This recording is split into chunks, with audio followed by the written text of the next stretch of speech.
know what the training is. Personally, I've got great concerns that we continue to put in a budget thousands of dollars individually in $1,000 increments or whatever it is, and see zero expense against it. Year after year, department after department, whatever. What it says to me is we're putting dollars into PD as a placeholder in case we have an epiphany about doing something. And I have no problem with professional development as long as it's targeted and it's specific. And I would even go so far as to say, if I said right now, this department put in $1,500 for training, if I were to say, tell me right now what that training is earmarked for, then I would understand that there's a plan. To simply say we put it in case we have a plan later on, to me, is making it a placeholder. We end up creating a surplus. We transfer the surplus, so we've potentially overtaxed. We've been in this conversation before. And then at the end of the year, we take all that money and put it into reserves. I don't think that's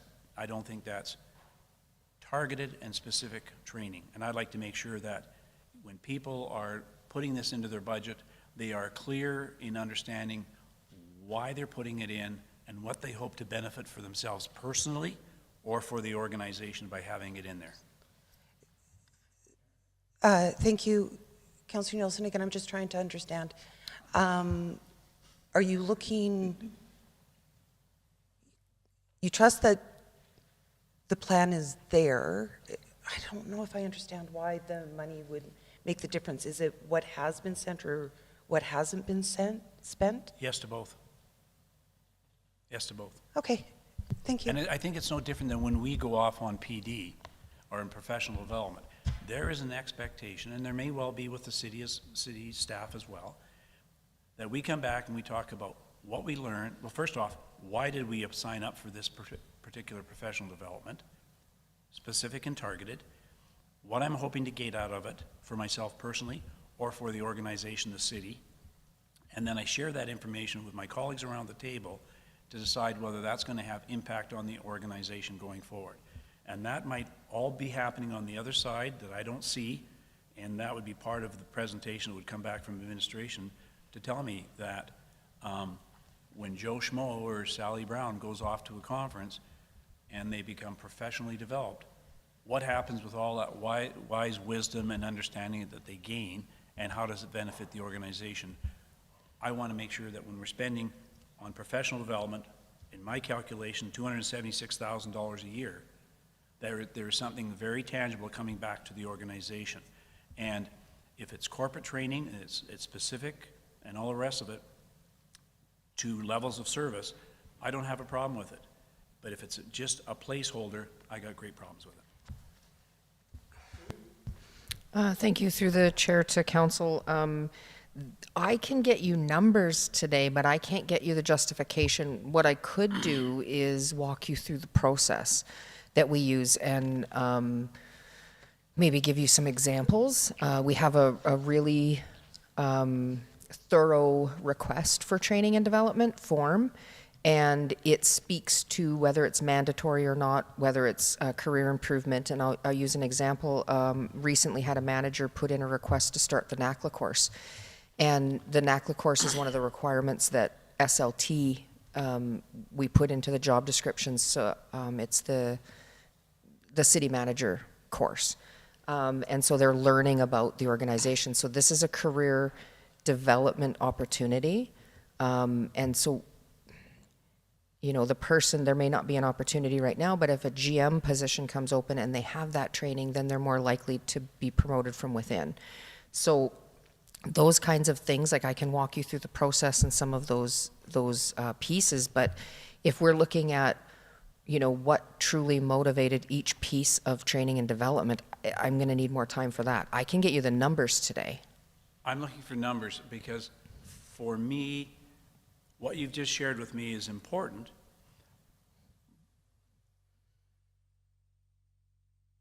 And unless I heard you incorrectly, it also implies that the PD dollars are placeholders in case someone wants to put in an extensive, specific, directed growth plan or training program.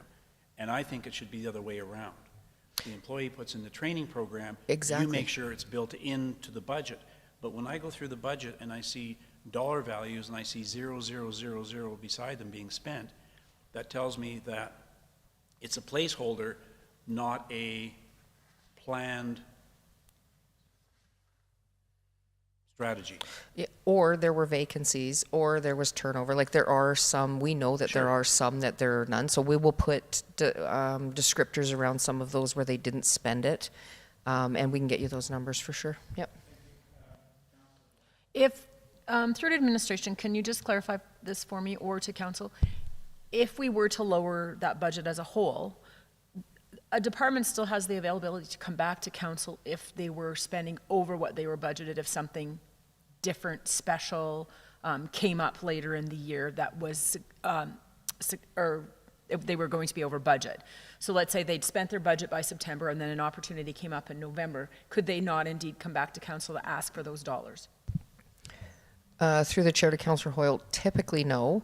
If there is a project or something that's been started, or for example, fleet and equipment where we have a lot of repairs that we weren't anticipating, we would come to you and ask you to spend that out of reserves, but we would not come back for training and development. Okay. I do have, through policy, the ability to move money within departments for like and similar services. So if I had a vacancy in one area and someone else wanted to do extra, I could do that transfer, and then I report back to council twice a year on those moves that I've made within the budget. But yeah, we wouldn't come back Okay, for that. thank you.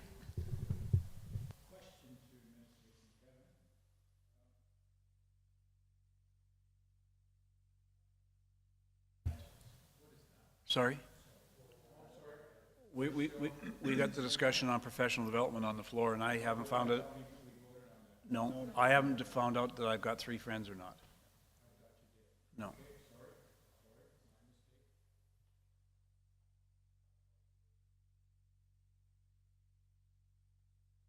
The support?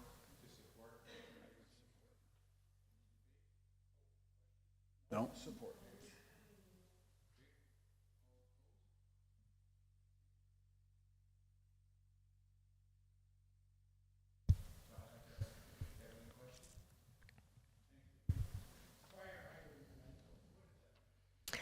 Through the chair to council, the fire hydrant rentals are a charge that the fire department pays Peace Hills Utilities for maintaining the hydrants.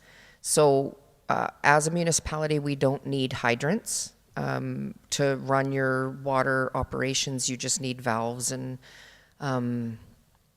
you could put in a pressure release valve here or there.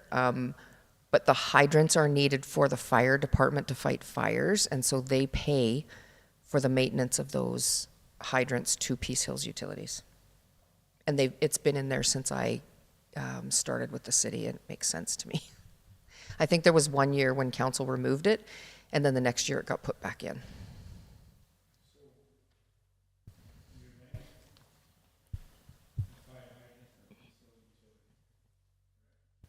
No, the asset is owned by the city. The city leases out all the assets to Peace Hills Utilities. Peace Hills Utilities contracts out to Aquaterra. Aquaterra does hydrant maintenance every year, and in order to offset the cost of that, the fire department pays a fee per hydrant for that maintenance.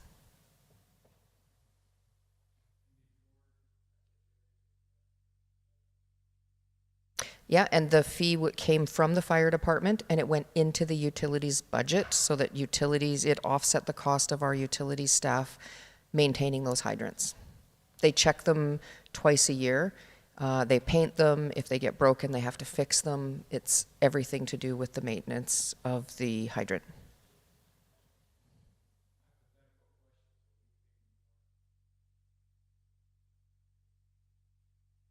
No.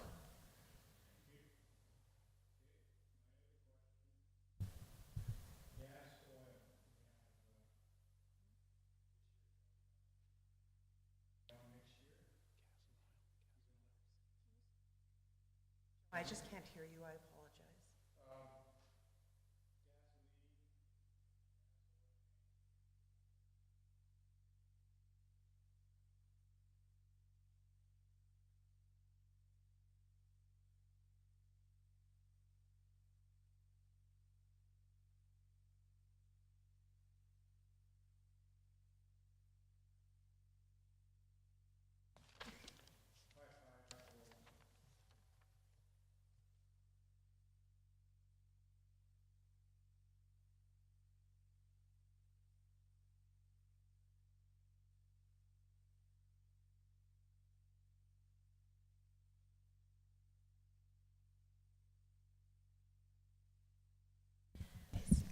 Through the chair to council, to Mayor Branco, we reduced it based on our expenditure to date in 2025. You will notice that we budgeted for 20,000 in the current year, but the expenditure is at about $7,000. Like Sue previously mentioned, we did look over 3-year averages this year to see if things are consistent and where they need to be reduced to make sure that they align more with actuals. We've done that.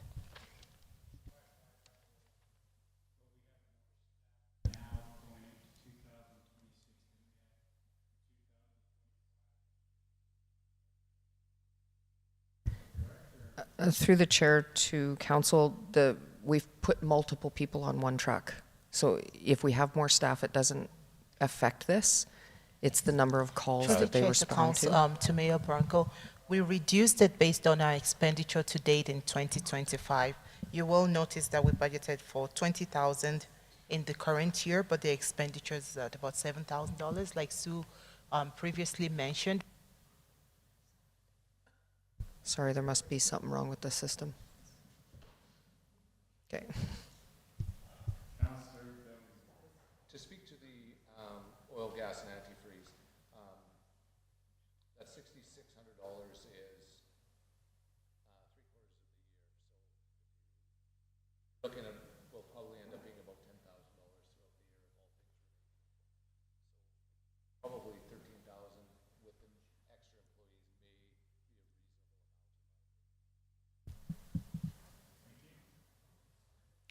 Sorry, just a second. Jess, is the live stream down? Are we recording still? Maybe we'll just wait until they can confirm that we're still recording. Because even if the live stream is down, so long as we have the recording, we can put it up on our YouTube channel after.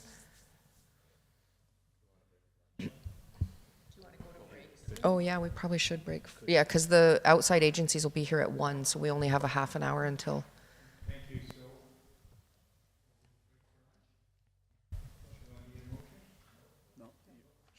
Chair's prerogative, you're the boss.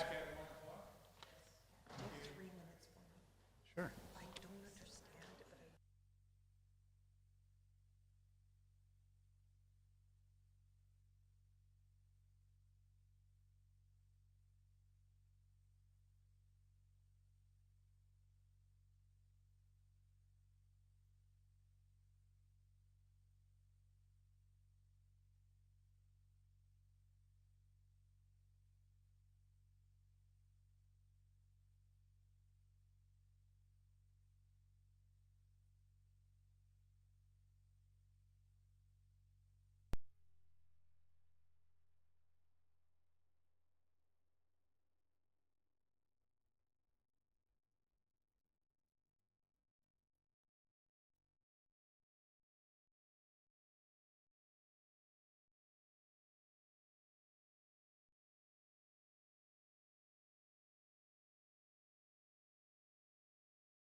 through the chair to council, the order for outside agencies today will be FCSS will present first, then the library, and then the RCMP.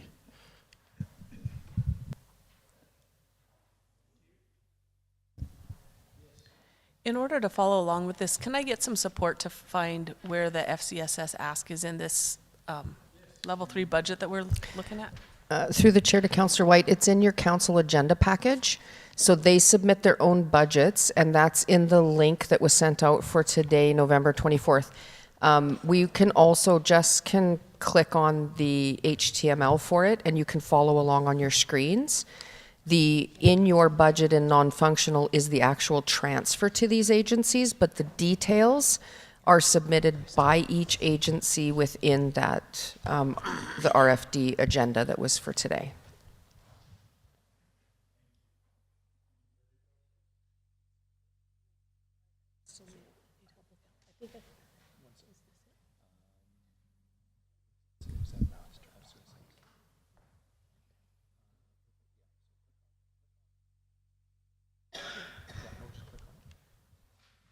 Jess, can you click on the 3.3 so that we can go through the RFD?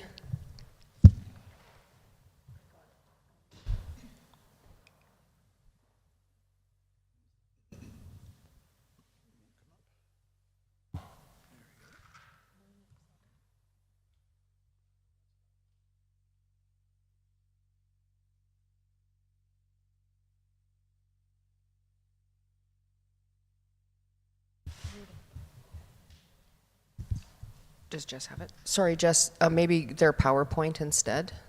Okay.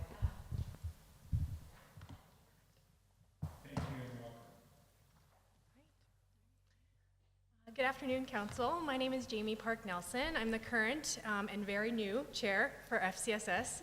However, I have been on the board since its inception in 2019 when we started as an advisory board. And although the journey may have had its challenges, the progress we've had achieved is remarkable because of our staff and our community, and we are looking forward to continuing this great work. Good afternoon, Mayor and Council. My name is Emily Thompson. I'm the Managing Director for Task 1 FCSS.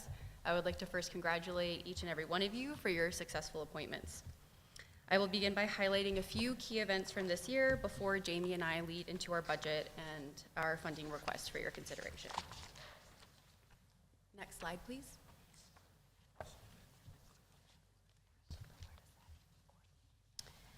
For the newer faces to council, Family and Community Support Services is a partnership between the Government of Alberta, municipalities, and Métis settlements who develop locally driven preventative social initiatives to enhance the well-being of individuals, families, and communities.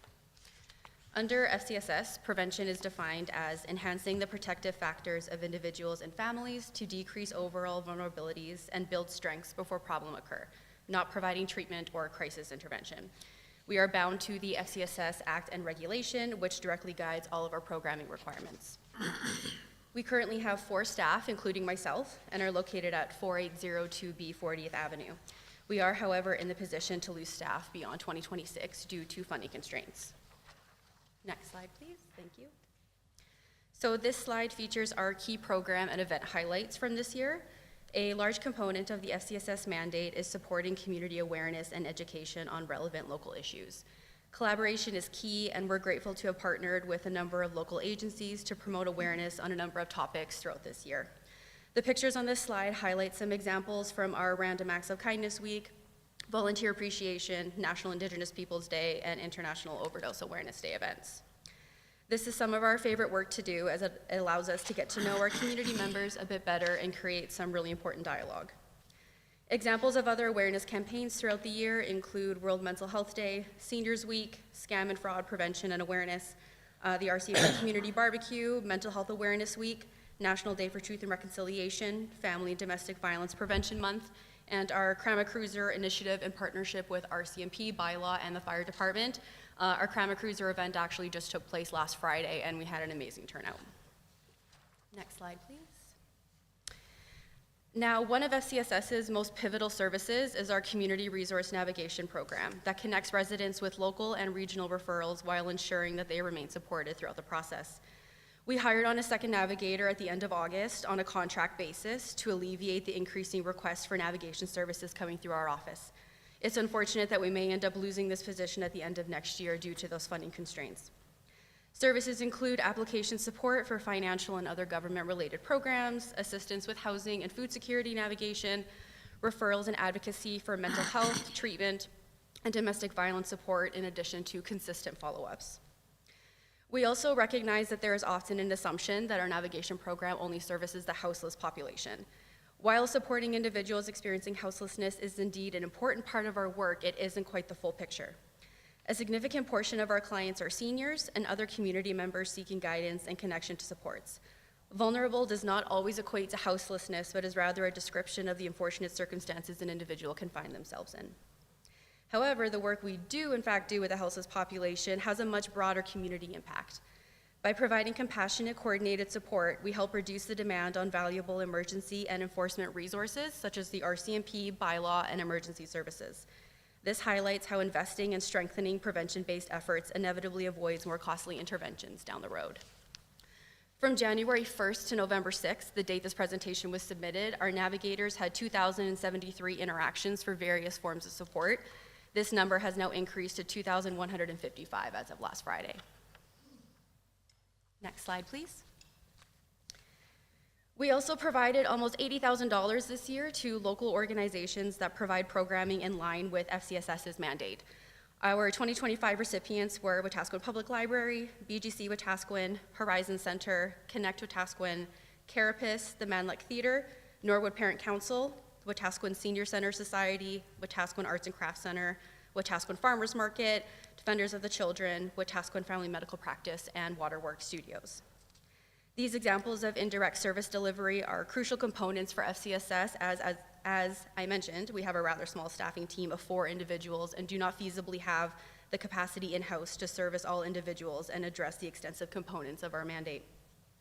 The ability to fund our incredible community partners to achieve these outcomes and ensure people receive the required support is something we're very grateful for. Just as an example, FCSS provided $21,000 in funding to BGC Wetaskiwin for their youth development programs and an additional $6,000 to supplement their summer programming. They are then able to use those funds to supplement their own existing resources to create positive impacts on youth and families in our community. Funding these programs also, in turn, allows us to address parts of the FCSS mandate by supporting youth and family development within the city. Next slide, please.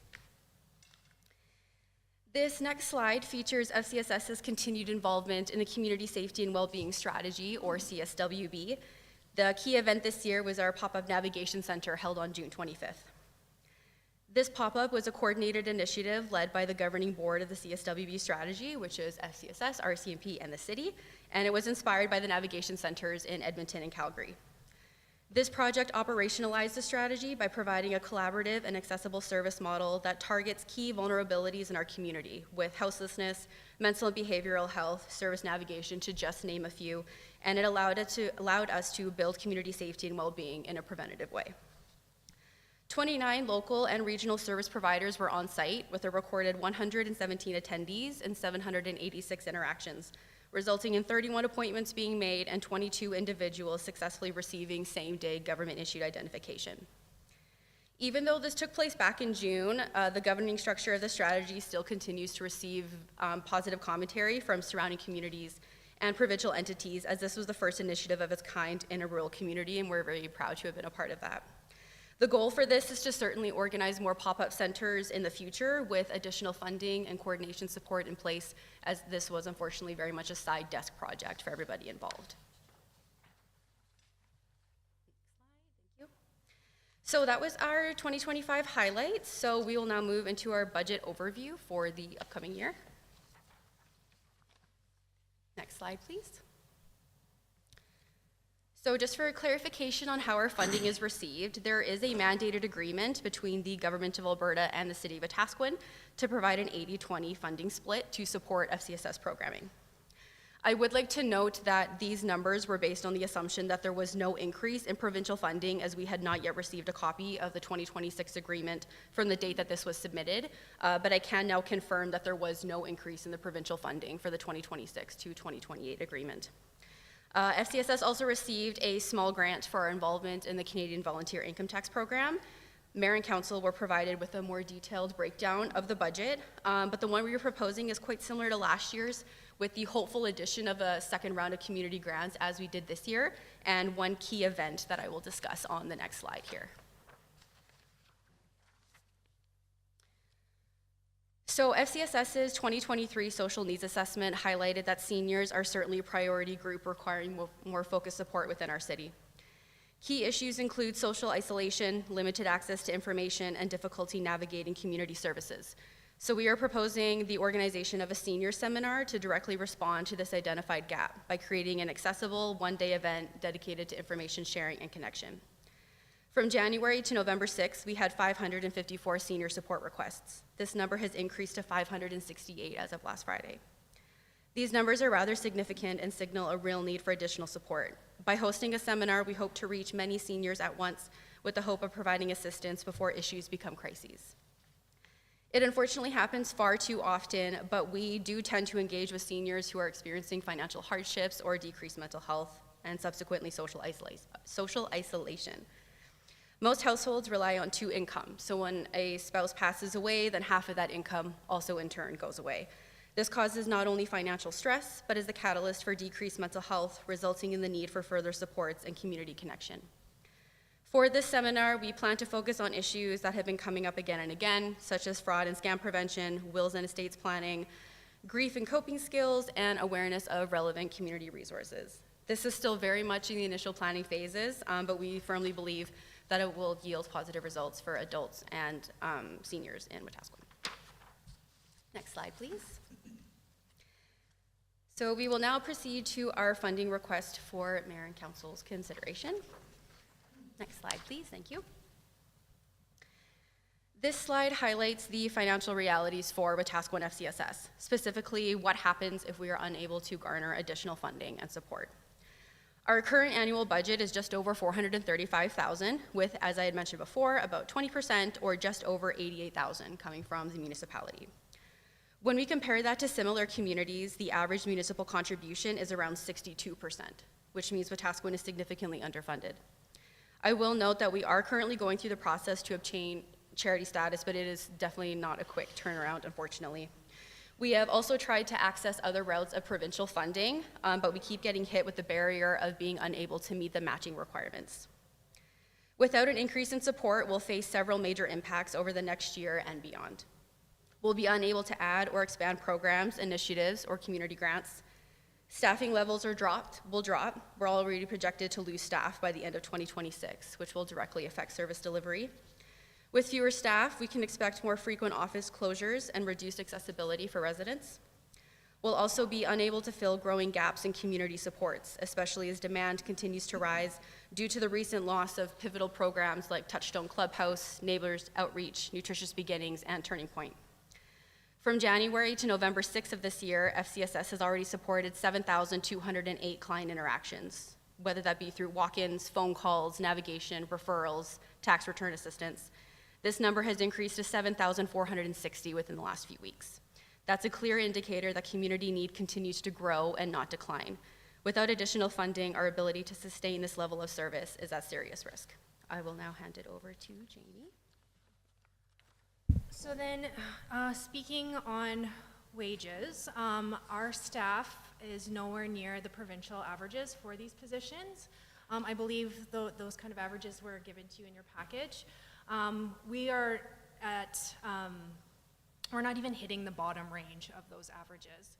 And so, as I had mentioned kind of in my intro, we've had some challenges throughout our, how we've gone through due to a lot of the staff retention.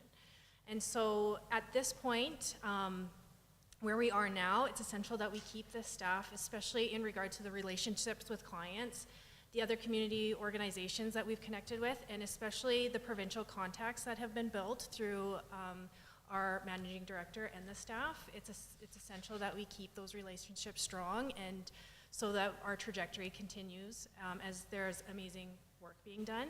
And we feel like, myself and the board feel like our staff needs to be compensated fairly.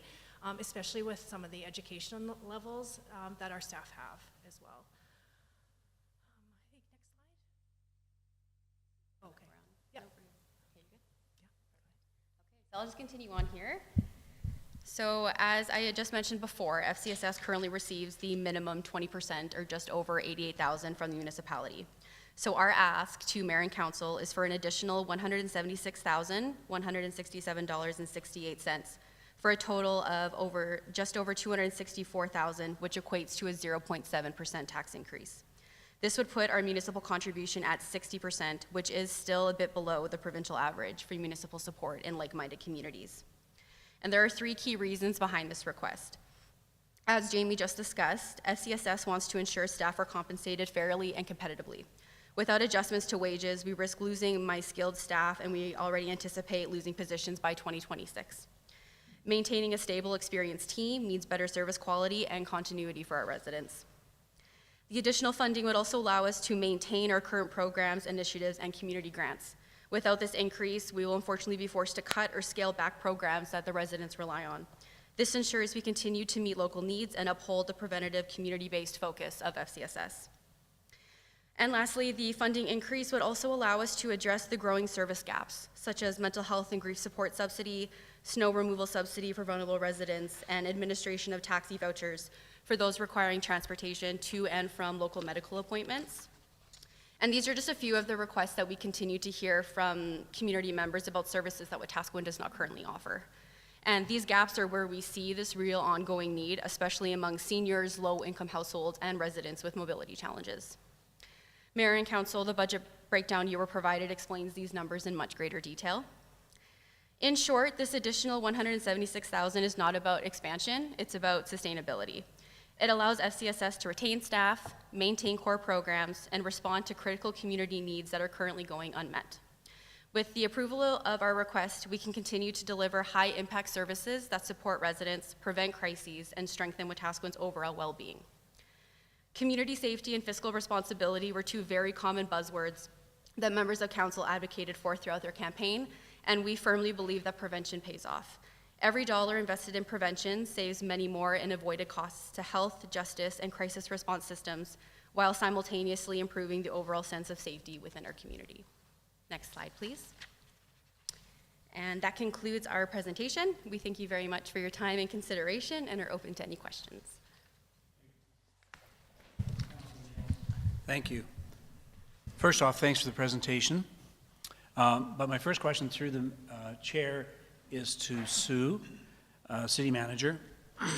The contract in terms of working with FCSS provincially, it's a contract with the city, and then we have an obligation to put some money into the game, so to speak. But the most recent agreement holds the city responsible for some new areas. Is that a fair statement? Through the chair to Councillor Nielsen, it actually holds FCSS responsible. So the city signs the agreement, but it is for the FCSS services to be provided. So if FCSS cannot meet the mandate, then what happens? I think for the most part, they meet the mandate of what's in there. It's just the scope has been expanded. So the province could turn around at any point and say, we want you to take on X, Y, Z. In the past, they've provided money for that, but there's not always a guarantee. They could ask them to rescope the services they're providing to focus on something different, but we don't have an indication that that's happening right now, although it could. Thank you. Then directly to FCSS, you've indicated the number of clients you've seen come through the door, and you mentioned here that our community has lost, I think you named four different agencies. Could you go back through those agencies really quickly and give us sort of a Reader's Digest perspective on what they did in the community that they're no longer doing in the community? Through the chair to Councillor Nielsen, I believe the entities, well, we'll start with Touchstone Clubhouse. They were an entity, an amazing entity that provided more intensive supports to older adults, ages 55 plus, facing cognitive disabilities. There is no agency that has been able to pick that up. And a bunch of those individuals also used that as like their meeting space, their common ground, their place for social connection, and that is now gone. That has not been picked up. There was also Neighbors Outreach, which was a very loved support within the community. It was our soup kitchen, and they were more than just a soup kitchen. The volunteers there were amazing. They also had donations in-house. It really helped out pretty much anybody in the community. Like, I would walk in there and hand off some stuff, and it's not just the houseless that would access these services. I also do just want to point out as well, like if you walked in there, yes, there was some for sure, single parents with kiddos. There were seniors in there looking for that social connection. As far as I know, that has not been picked up, in addition to just the food gap that is now in our community. There was also Nutritious Beginnings, and that was a program that helped with prenatal education. I believe the funding for Wetaskiwin has been completely cut. I'm not sure where it went. I don't know if it would have went into some of the other communities, but that is now a gap for women in the community that has not been fulfilled. And I believe the last one, Turning Point. That was a entity that provided a bunch of prevention-based education and programs within the city. They also provided sexual health testing as well for HIV, STVBIs, and that gap has also been unmet. So with the hopes of any additional funding, that would allow us to kind of circle back as a board and kind of look at where the priorities that we're looking at, but additional funding is needed to then fill those gaps. Thank you. And then my last question is related to people of my age group called seniors. And you've indicated that you're seeing exponentially more of that clientele coming forward. And can you just speak to that a little bit? Because what kind of increase has there been in the demand for senior services? Through the chair to Councillor Nielsen. Absolutely. So seniors, based on this year, they make up about 50% of our client base. And the needs usually start with either mental health or financial hardships. They'll come in through the door, just say, I need help. It's not a whole lot to go off from there. They'll make an appointment with one of our navigators. Usually they kind of do a review of financials, making sure that they're receiving all of the government applications they're eligible to. And the unfortunate thing is that most of them usually are at the time, and they are still struggling. As I had spoken to in the presentation, a lot of the cases are, there's a widow who is now down to one income, but has all the bills. The bills don't change, but the support has. Then there's that social isolation piece. A couple of times as well, and speaking to incidences from last year that have carried through, there's seniors in Wetaskiwin that are sleeping in their vehicles. There's seniors in Wetaskiwin that are occupying the Hope Mission shelter. And they're not the ones that are super visible, but we see them because they come into our office for supports. And a lot of times they get stagnated because we can offer them what we can with our prevention mandate, but we can't go above and beyond that, which is why additional funding would allow us to kind of hit some of those additional pieces that we're not seeing. And a lot of these seniors beyond our reach, there's not a whole lot that we can refer them to afterwards. Great. Thank you very much. Billingsley. Thank you. Through the chair, I think I've got three questions. The city's contribution of, let's grab these, $352,000 is based on our population. Is that correct? Through the chair to Councillor Billingsley. So the $352,000 is the provincial allotment. And how is that calculated? That is based off per capita.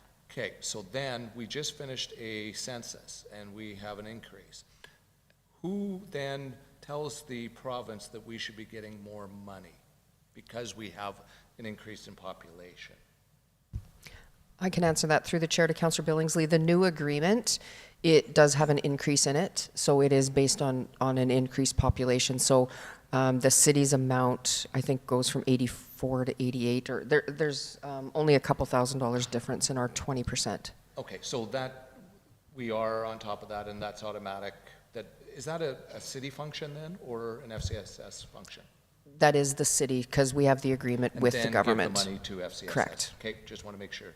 My next question has to do with the ask of an additional 176. My question actually would be more towards Councillor Nielsen. You had brought forward an operating business case. Same?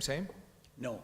So this and that, that's what I No, want? no. So my operating business case, from the time that I was on FCSS, I still am, it became pretty clear to me that as an organization, we were in a financial pickle in terms of delivering services. So about almost 5 months ago, I started having conversations both with FCSS and with Kevin and Sue, and I brought a business case forward that added an extra 88,000.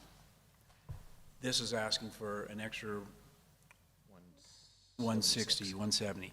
And so my business case that will be represented later on will be speaking to 88, unless, of course, between now and then I change my particular position based on this presentation and what I know what's happening 5 months later.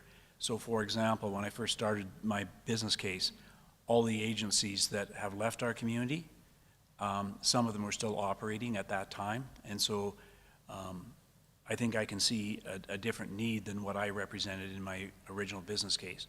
The last piece of this, which we don't talk about here, they've talked in generic terms about wages and salaries. And what I can say, I think what I can say very carefully is, even with anticipated increases for the city's contribution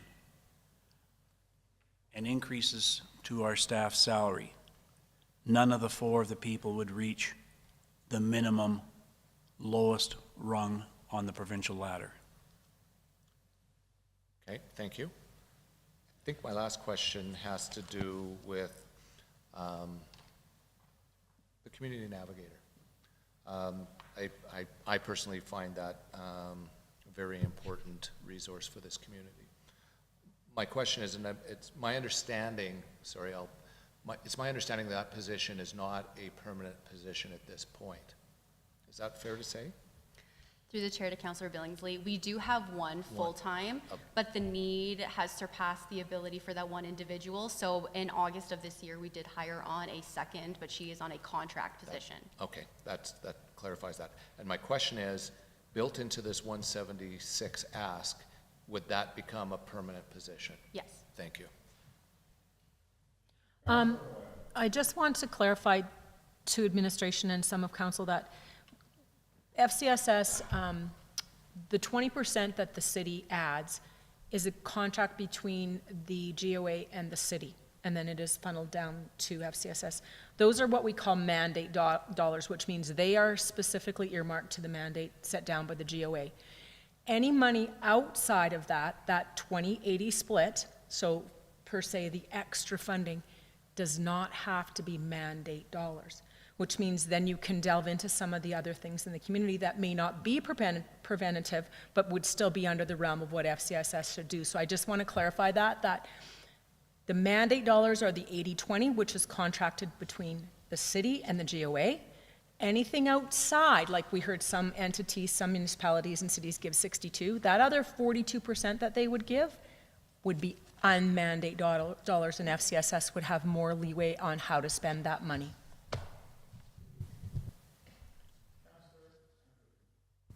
Thank you, Mayor Bronco. Through the chair to Emily and Jamie. And both, I have two questions, and they're both meant to be supportive because I'm very supportive of the presentation and the ask. So the first one is, can you explain the complications you've been having with charity status? Through the chair to Councillor Aberley. So it is, for people that have gone through it, is quite an extensive process. And at the beginning of when I came into here, we were building up our CRA business account, but it was taking too long. So we started the process when there wasn't a mail strike, and we started it by mail. Once you start it by mail, you have to finish it by mail. And we've had, I think, like 2 strikes since then. So that has been the massive roadblock for us. Yeah. And there's that, and then just, and I want to say all that paperwork that you and the board would have had to go through to get into doing all that. And then once you get the,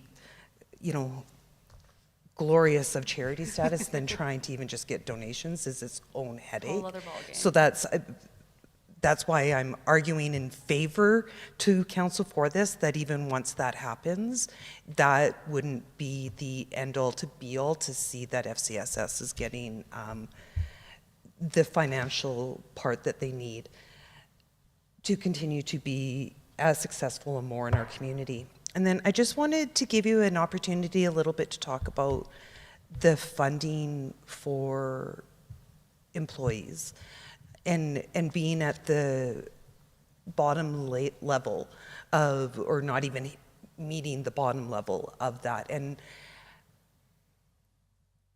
I want you to talk about the skills and the importance, 100%, and I wrote that down, desperately underfunded, and the importance of clients knowing who the people are that are there, but also in maintaining you and your staff with all of the training that they've had to do, all of that gets put into the community. I just want to give you some time to speak about why that is so important to get your staff to that level.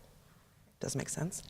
Through the chair to Councillor Aberle, absolutely. I know Jamie had touched on it at the beginning, but staff retention has absolutely been probably one of our biggest operational barriers that we've hit. This field of work is a specific niche. It's either in your wheelhouse or it isn't. And it comes extensive challenges when you're dealing with the vulnerable population and the type of social issues that we deal with every single day, day in and day out. It comes with education and background. Myself and one other staff, we did go to university, and we have degrees that are tailored towards this type of work. And the other two staff, they have had many years in the ball game already. I'm sure you guys are very familiar with our longstanding community resource navigator, Cindy. She's absolutely amazing, but she needs help in her program. And that help needs to be effective help. And it can be quite difficult to garner that interest to apply for these positions, especially at the amount that they're being posted at, because like I said, the job it's quite difficult, and so making sure that they're compensated fairly. They spend hours and hours in training. There's a bunch of certificates they have to get before we can even start encountering some of those situations, as I'm sure many of you can understand. So it is, and also just from my side, it is super important for me to make sure that they can stay here, and they stay here in an aspect that they're taken care of. I don't want you to forget the potentials of burnout and the things that you see on a daily basis. Councillor Nielsen had all of us in tears during budget engagement, just because we know the work you do, we know it's hard, and sometimes I think we not forget, but we don't think about it enough. So making sure that you're always saying that in the deserving of, to at least be at the bottom level, you know I'm joking, but bottom level of those pays for everything that you do daily. Thank you. Yeah, just to the chair, or through the chair to Councillor Aberle, just when Emily did a great job speaking about her staff, but as a managing director, we have gone through quite a few since its inception in 2019. And with that turnover, and having your leader not be there, or a new one, and having to start those relationships over again, to meet with the community members and the community organizations, it's almost like 10 steps back, right? And in these last few years, they have done such great work that it's becoming provincially recognized. And the fact that we don't want people to take them away from us. Like, when we have the momentum that we're having right now, we want the staff to be compensated and to show, not only a livable wage, but to show how important this work is, in a way that we have to live, right? So. Thank you. I'd like to just piggyback off of what Jamie said there.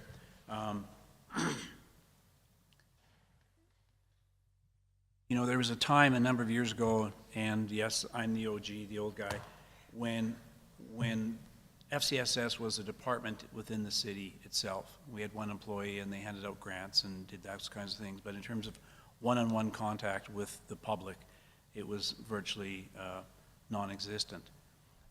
By virtue of the work that's been done in our community, and I should mention, Wendy Hoyle has been the past chair for a number of years, and I congratulate you on the work you've done, Wendy, and thank you for that. But the notoriety, I guess, the fact that the little community of Wetaskiwin has what is now kind of a leading FCSS program in terms of some of the things they're doing. No, we're not Edmonton with millions of dollars in the bank, but we are reaching out and seemingly pulling all the right levers. And to the point where with the navigation, pop-up navigation center that was coordinated with the RCMP and bylaw through Kevin's office and FCSS, what I can share with you is that our office is being inundated with phone calls from other FCSS agencies saying, tell us what you're doing, how you're doing it, and help us. So we actually have people in the field who have been in the game certainly longer than Emily has been, reaching out saying, how are you doing what you're doing? And so kudos to you and to you, Jamie, for taking on this role. And I just wish you much, much success moving forward. And you know I'm supportive of your efforts. So thank you.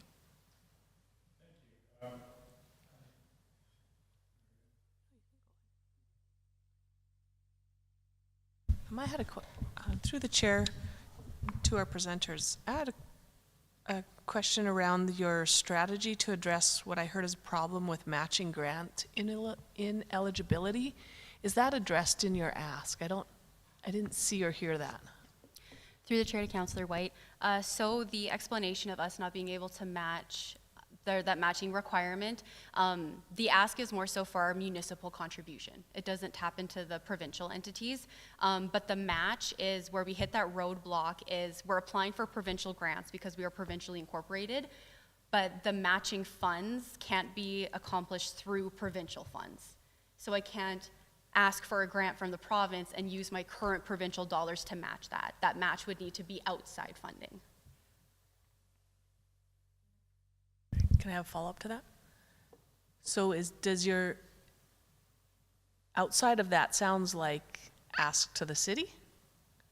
Through the chair to Councillor White, the extra funding, so Wendy or Councillor Hoyle had elaborated on the 80-20 split that we currently have. That is on my mandated dollars. Yep. So that's what allows us to sustain, well, not really sustain, but it's the programs that we currently have. Mm-hmm. The outside funds, which would speak to an additional municipal contribution above the 20 or any additional provincial dollars we get in, whether that is through grants or charity status or whatnot, that allows us to tap into those off-mandated programs. So is this ask for that's above the 20%? Is there dollars in that above 20% portion that are going to allow you to access some of this grants that you're currently ineligible to get? Yes. Any amount that would be 21% and over could be used as matching funds. Sorry for a follow-up question, but I thought I heard that the ask already is allocated to basically labor. So in the budget breakdown that you were provided, it does go down into the percent increments. Mm-hmm. I believe there's a 20 and a 40 and a 60, and the numbers show that our desire is for staff to get as close to that. This is unfortunate to say, but the bottom rung of the provincial average. So with us getting to that point, the additional 176 in addition to the 88 is required for there to be about 30,000 remaining for that additional. But staffing costs would take up until that point. So do I hear that the ask includes 30,000 that could be used for matching? Yes. In the future? Thank you. Thank you, Mayor Bronco. Can you explain to me what you mean by mandated services, and give me an example, please, of one that you may be doing, if you're not doing any, but one that you may be doing that isn't especially mandated. As Councillor Hoyle was saying, why that extra money is so important, I think is what I'm trying to say. Through the chair to Councillor Aberly, absolutely. So I guess with the navigation program, as I had said, this is one of our most pivotal programs, but a large component of that is the senior demographic. So a lot of times when the seniors come in, we'll do that financial review, find out what they're eligible for, and then it comes down to breaking down almost like a budget style. And a lot of the seniors aren't able to afford mental health because there's no subsidy, or maybe they can't get out of the house because they do have mobility challenges and there's no subsidy for snow removal. All of those types of services I can then service with off-mandated money. Because FCSS, with our prevention mandate, we can do short-term supports and counseling and that type of mental health supports for seniors. It needs longevity to be sustainable, and that's not something that I can currently offer on my existing budget.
Yes.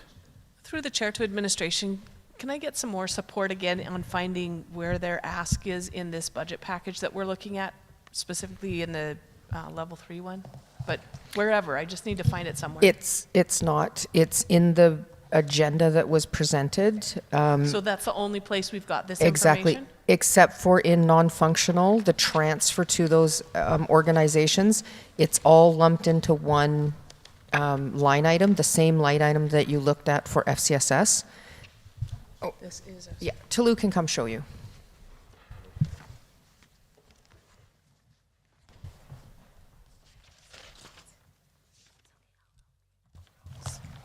so non-functionals here. This contributions to programs?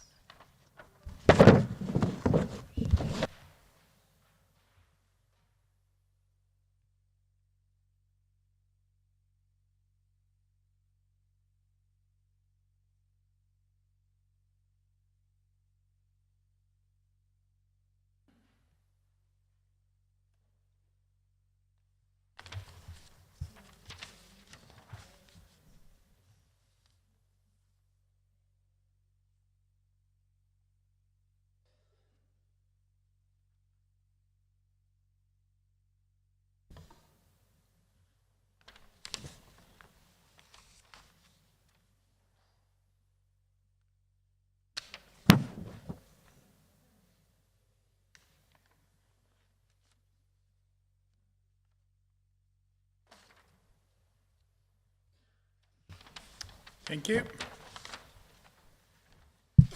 Please. Good afternoon, Mayor Branco and councillors. First of all, congratulations on being elected to represent and serve our wonderful, beautiful city of Wetaskiwin. I'm Kathy Stephenson. I'm the Library Board Chair, and with me is Christine Hutchinson, who is our Library Director. Christine is going to present our proposed budget for 2026. She has very thoughtfully considered the needs of the library as well as the city for the upcoming year, and put together a budget that we believe, the board believes, will position the library in a strategic position to meet the needs of our city for the next year. Sorry, can we pull up the slides?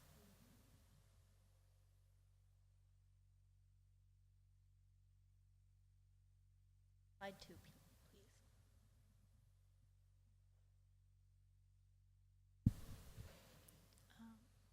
Sorry. Excellent. So good afternoon, everybody. Starting with our first slide here.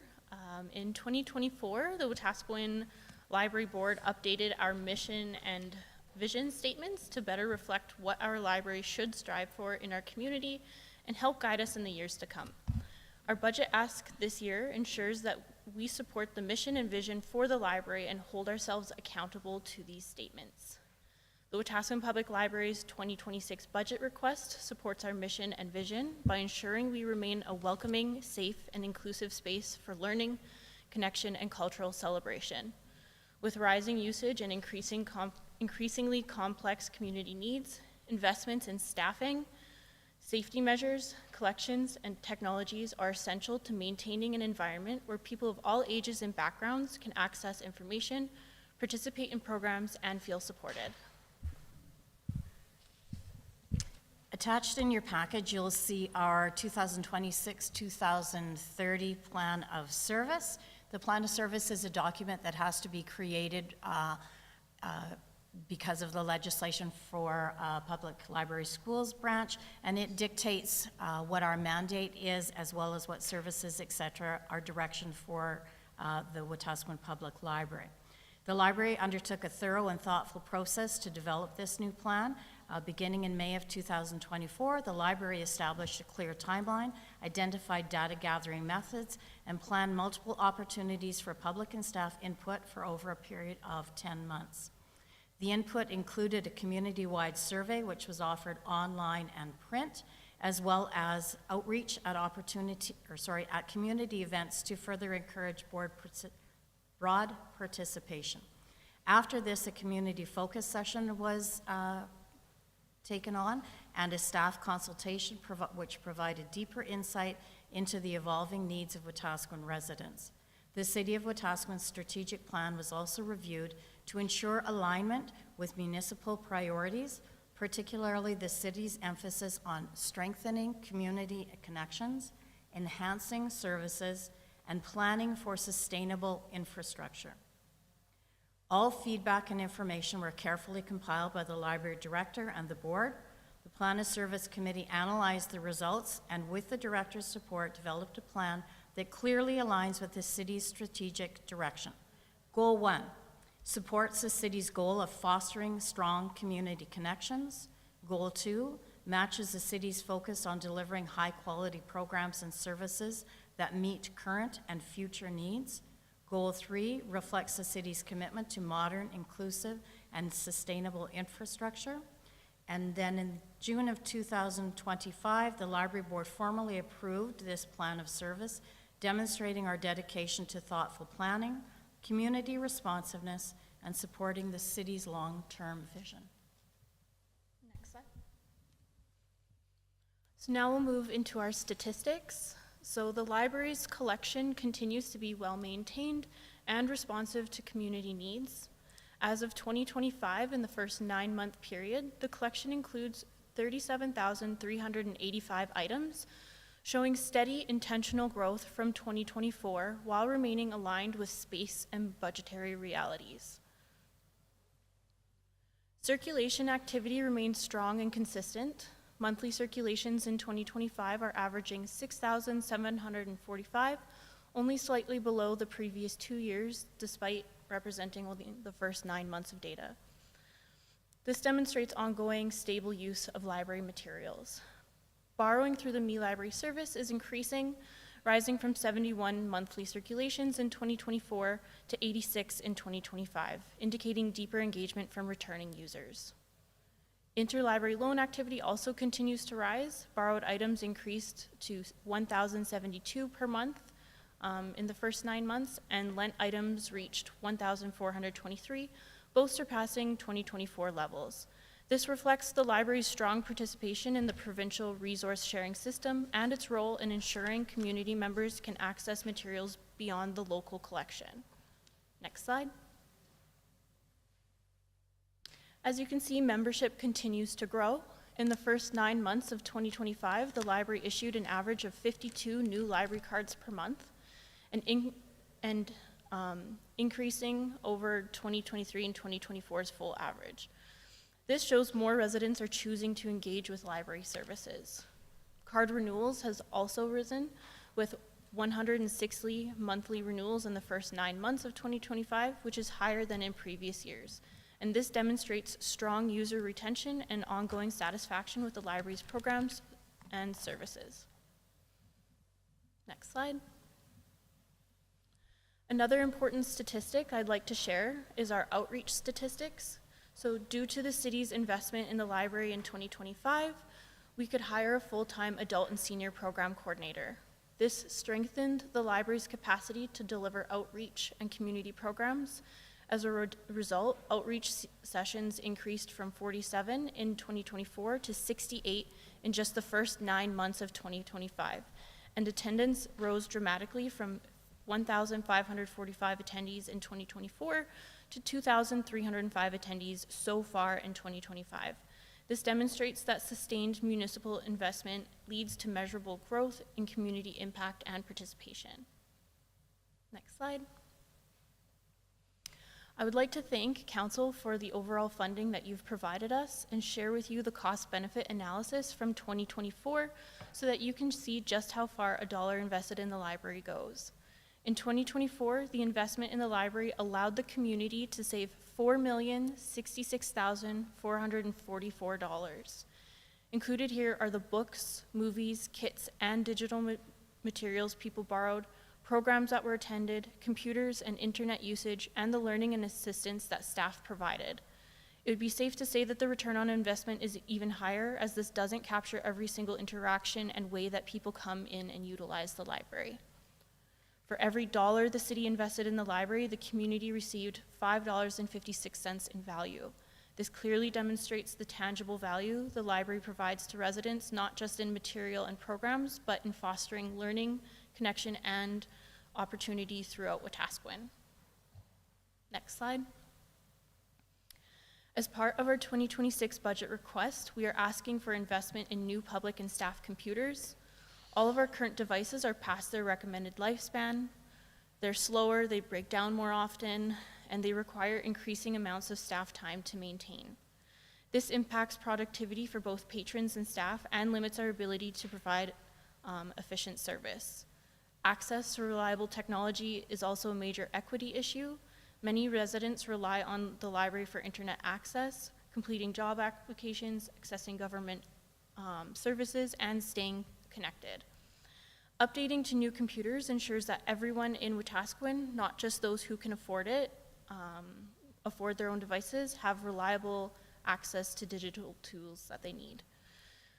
New equipment also allows us to stay secure and compatible with current software and online platforms. As websites and applications advance, older hardware struggles to keep up and becomes more vulnerable to security risks. Ultimately, new computers will greatly improve user experience by reducing wait times, minimizing frustration, and supporting smoother service delivery. This investment is also forward-looking. It ensures our technology infrastructure remains sustainable and capable of meeting the community's needs as it grows and evolves. Next slide. The second part of our budget ask is due to the increase in safety-related incidences that we've seen. As you see, in 2022, we had 13 incidents. In '23, that rose to 16. In 2024, it nearly doubled to 29. And in 2025, as of October, we reached 66 incidents. In November so far, we've had an additional 7 patron-related incidents. These have primarily been due to the mental health crisis the province is experiencing and the unhoused population in our community. This rise is significant and reflects the increasingly complex realities of operating a third public space. Next slide. In response to this upward trend, the library is seeking financial support to install a professionally designed and installed security camera system. Our goal is to ensure that the library remains safe, welcoming, and accessible place for staff, patrons, and community members who rely on us daily. Professional system is essential because it provides reliable coverage, proper placement, and secure data handling, something consumer-grade equipment simply can't guarantee. Cameras help deter vandalism, theft, and unsafe behavior, and they give us the ability to review incidents accurately when they occur. This protects both patron and staff and supports appropriate follow-up with enforcement or community partners when needed. With the number of incidents increasing so rapidly, the current tools we have in place are no longer sufficient. Security cameras are not about monitoring people, they're about ensuring safety, reducing risk, and giving our staff the support they need to manage the realities of a busy public space. This investment will help us implement an important tool that we can better maintain the safe, welcoming environment our community expects and deserves. Next slide. Our patrons consistently remind us that the library is more than just a place to borrow books. It's a true third space, offering a welcoming place to connect, learn, and belong.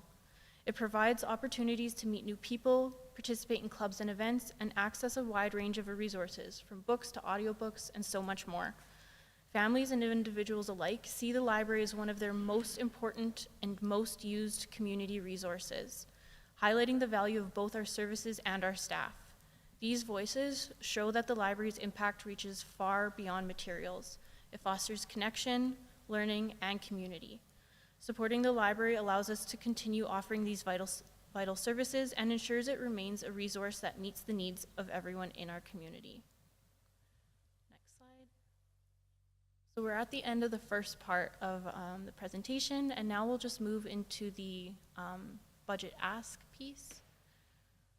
And there should be the breakdown of the budget.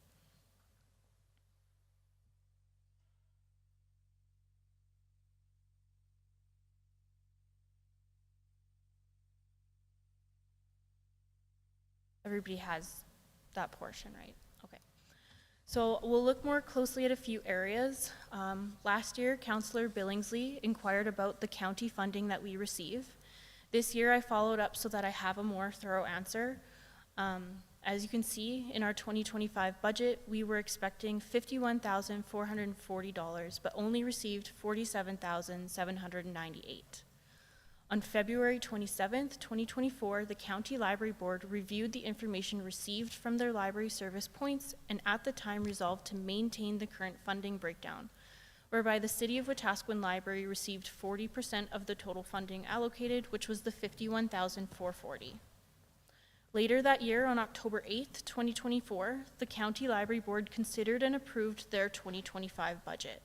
As part of that approval, they resolved to maintain the current funding percentages for the majority of the funding, however, did resolve to allocate $9,000 that they received through their provincial base funding to 3 of the smaller libraries. So Alder Flats Buck Lake, Lakedale Area Community Library, and Winfield Community Library at an amount of $3,000 each.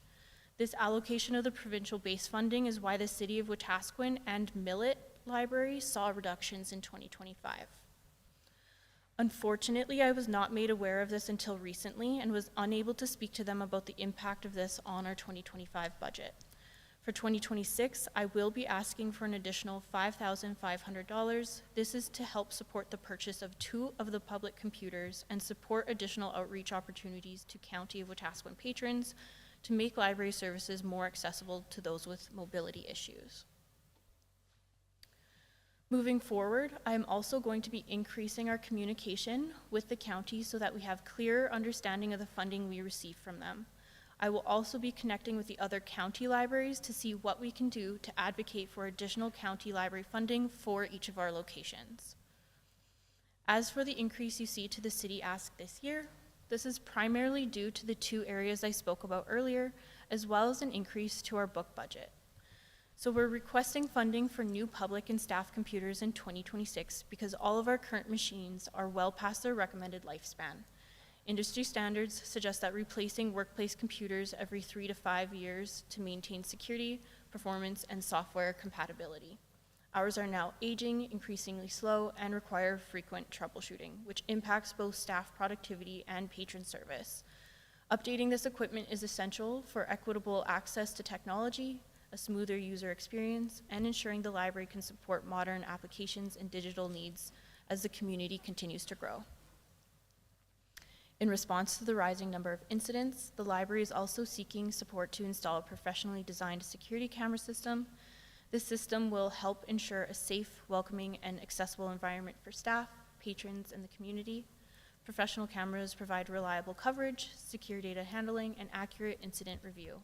This will hopefully help deter vandalism, theft, unsafe behavior, and support staff in managing a busy public space while maintaining the safety our community expects. Finally, our ask includes an increase to our book budget. Current levels of funding no longer have the same buying power as they did in previous years. With the rising cost of books and resources, our existing budget allows us to purchase fewer materials, limiting our ability to maintain a current and relevant collection for the community. An increase in funding is needed to restore that capacity and continue meeting community need. These 3 items make up the $49,410 increase in our budget ask for 2026. Thank you, Council and Mayor, for taking the time to listen to my presentation and for your ongoing support to the Wetaskiwin Public Library. Your investment in the library allows us to provide a safe and welcoming and engaging space for our community and to offer the resources, programs, and services that make a difference in people's lives. We appreciate your consideration as well as continue to meet the evolving needs of our patrons and ensure the library remains a vital community resource. I'll now open the floor for any questions. Any questions? You're thinking, Dean, please. Go ahead.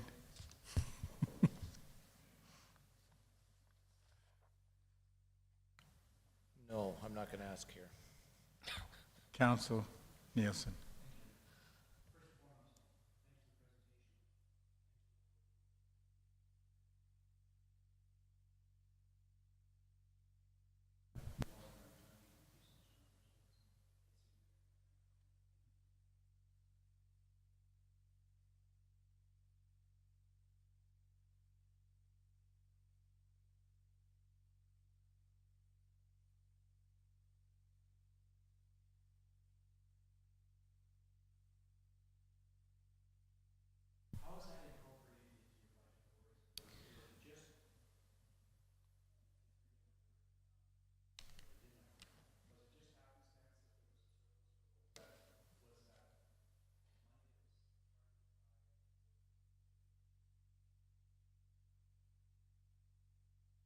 Through the chair to Councillor Nielsen, I believe there wasn't like the purpose to put that in the other reserves that we have. Yes, thank you.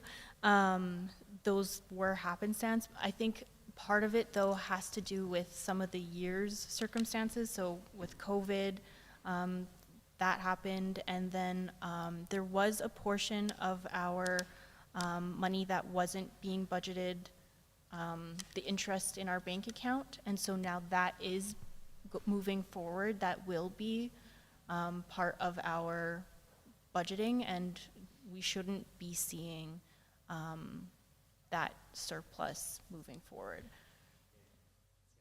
And you can please speak. To the chair, too, Councillor Nielsen.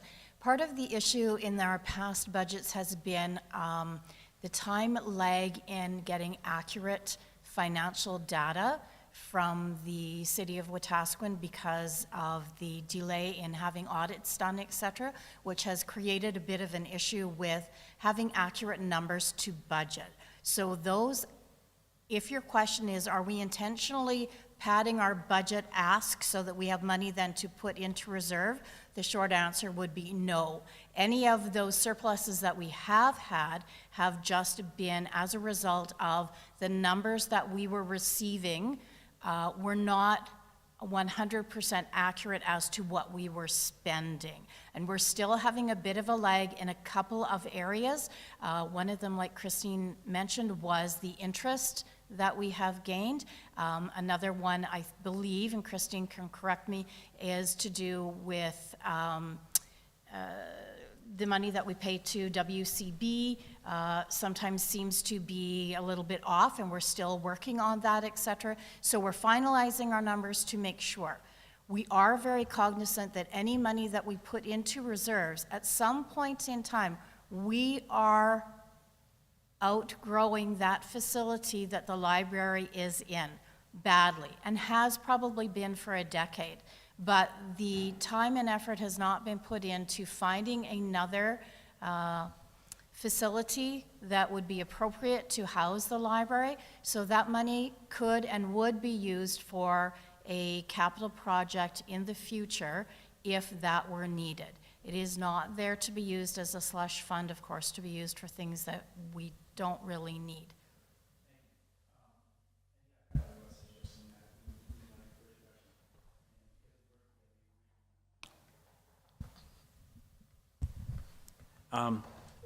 The issue related to outgrowing the current facility, and what steps do you see your board taking at this point in time? Like, I guess my question is, who do you see as being the catalyst for those kinds of conversations? Is it the library board back to the city? Is it the city reaching out to the library board? Who should initiate that conversation from your perspective? Because that's important for me as a counselor to know that one or the other group is on top of at least having some of these conversations. Through the chair to Councillor Nielsen, I believe it's kind of both parties' responsibility. If the council and city are already doing that work, then I would love to know about it. Whereas for us, I know that it's kind of constantly been on our radar to have an ear and eye out for a space that may work for us, or consider a renovation. So I'm always happy to have that conversation and get the ball rolling on it, because it's something that our community desperately needs an update to our library facility. And part of the reason I asked the question is because this conversation isn't lost even on this new council, in the sense we just had a very brief conversation about this recently in terms of where are we heading long term, and when do we quit kicking the can and actually make something concrete happen in the community. Kathy? Through the chair to Councillor Nielsen, we appreciate very much any effort that the city would take on our behalf, as long as that direction was clearly communicated to the library prior to any commitments being made.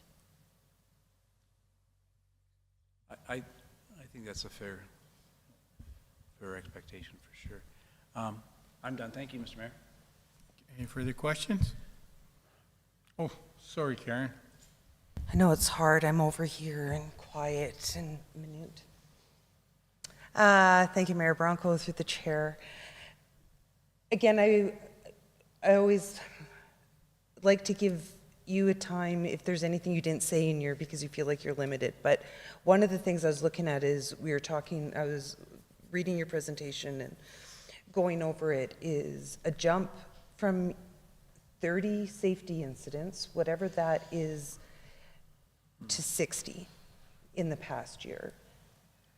And it wasn't until I heard FCSS before you that my brain maybe made connections, and they could be completely wrong.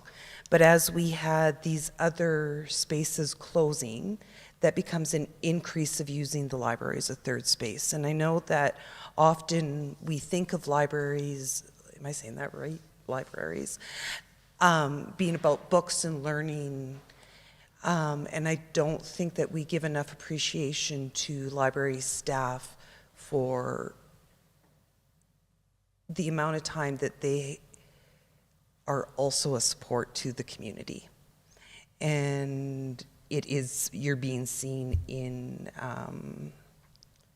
needing a need of these cameras. It actually blows my mind that you don't have them. And so that sense of if there's anything that you've seen specifically that helps strengthen that, and like, not just strengthen what I'm saying, but the needing of the third space and the needing even to increase the building size at this point. Thank you. Absolutely. Through the chair to Councillor Aberley. Yes, we've definitely seen an increase of just bodies in the building. So because we are one of the very few places in town that a person can come and just sit and exist with no expectations, we get that. People will just come in and sit at a table just to sit and relax and not have to worry about spending money and to warm up and to, you know, not be bothered. So our space in, you know, its current size is not sufficient because, again, we are getting more of these people from these other organizations coming in and visiting, and they're playing board games together and they're doing homework and studying. And again, like I said, there's people just sitting and existing. And yeah, so it has been tough for sure. And the staff have seen that struggle. So a lot of them are very sympathetic and want to help the patrons that come in, and they want to answer their questions, they want to support them, but we don't have all those tools necessarily, and we don't have that extra training to be able to fill the role of a therapist. So, you know, that's a lot of, you know, what they're getting at the front desk is people just need somebody to talk to and need some supports and don't know who to talk to or who to ask. So, you know, my staff need to be informed on where they can go for what resources, and a big part of that is, you know, connecting with those other organizations in town too, and making sure that we do have that information so we can best give them the answer that we can. And I just needed to clarify, so it didn't sound like I was saying that all of this theft is the people from those, all of the incidents are the people from those 4 organizations, because it's other things, it's no loitering bylaws, like there's so many things going on in the last year that is also starting to increase. Where I argued hard against the computers last time, I'm not sure I'm going to argue as hard this time, because it is also a productive thing to be in the library and do that. So thank you. Councillor Nielsen. Thank you. So I'm back to the ask, and so what I'm hearing, and you can correct me if I'm wrong, I'm hearing an increase in the budget of $49,000. You've indicated what I captured was 3 areas of concern. One was cameras, one was technology, and one being an increased book budget. Can you break out that $49,000 sort of into those 3 categories? Like, what do you foresee being the cost of cameras, for example? Yeah, sorry, I'll just pull that up. Sure, thank you.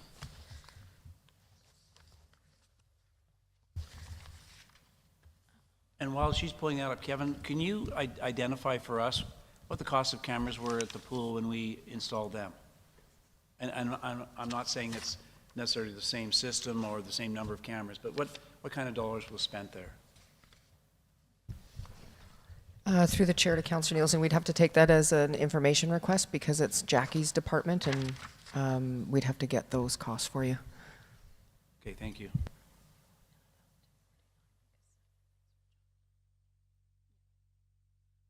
So through the chair to Councillor Nielsen, the number is 20,000 in the like budget numbers that you have. I have the quote that I received from Richard through the city.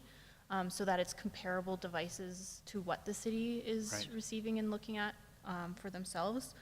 And the 20,000 would cover the entire system for the library, Okay. with all cameras requested in each of the areas after Okay. the assessment. Technology in terms of computers? Sorry? 25,000. And 2 of those computers, so that's for 18 total computers, and 2 of those computers we're hoping to get covered through the Through the county county. funds. And so the remaining dollars would be books? Yeah. Great. Thank you very much for that information. Councillor White? Sorry, if Councillor Abley, if you have a follow-up to what you were saying, go for it. It's only a really brief follow-up about the books. Yeah.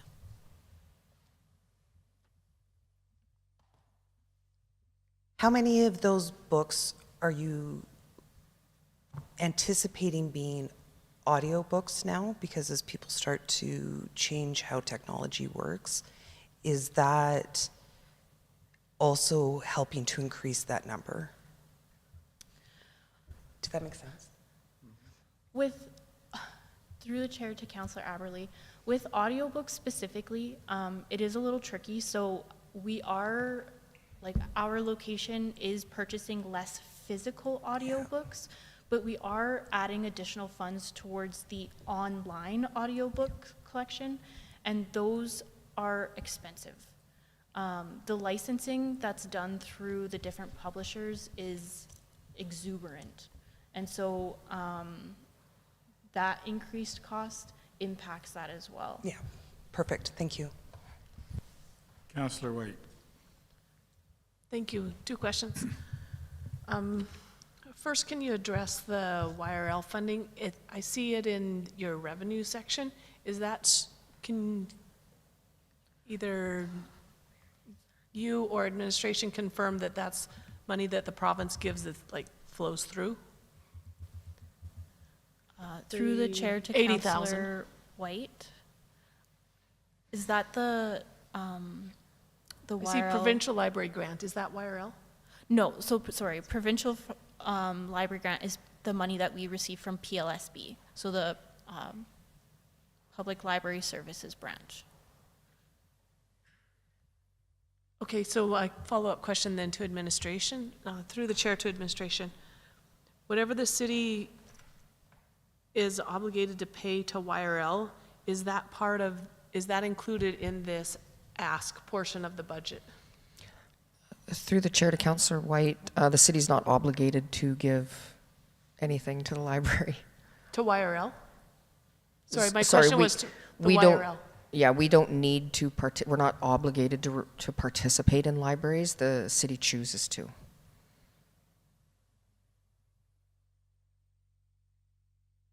Do we have an obligation by being part of the YRL board? I believe there is an amount that goes to YRL for the. So is that from having the trouble province with straight words to today. YRL, not through us? Sorry.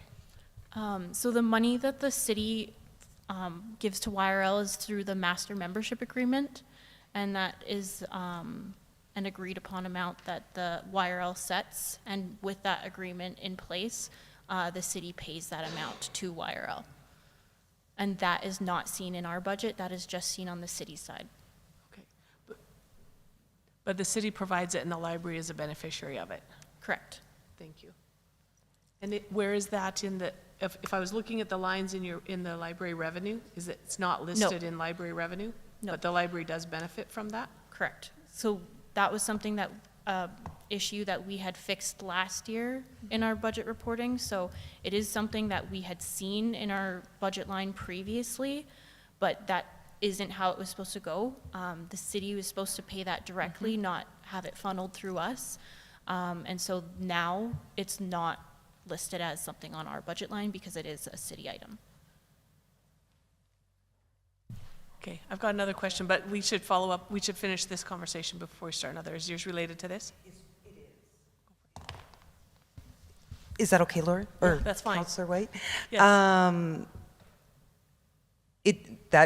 What's the benefit if the city is paying YRL and you say our library gets a benefit, is that a financial benefit? Is that a benefit in, what is the benefit? So that's through the chair to Councillor Aberley, we receive the benefit of YRL's support and being part of the provincial system, being able to connect with all the other libraries and share those resources. We also receive training and help and consultation, and there's a ton of work that we get from them. And even our Wi-Fi, public Wi-Fi that's available, and our computer support is primarily through YRL now. So that money that the city pays towards YRL for the membership that we're part of is invaluable. I believe that there is an ROE or ROI form that's included in the package from YRL that shows how much that amount goes towards benefiting the library and the community of Wetaskiwin. And the only reason I really wanted to ask that question is it might not be a line item, right, to see the other things that you would get through the membership. That's part of what I'm getting to. Is part of that allocation that is a benefit from YRL to the local library include an allotment for books? Yes, so that is another portion of that fee. So the membership is a portion of that money goes towards being able to purchase books with that. Can you quantify that? At the moment, no. Okay, but sorry, through the chair to administration, what is the City of Wetaskiwin's contribution to YRL? Since it's not part of this, and I'm not sure where I might have seen it when I was looking through the budget.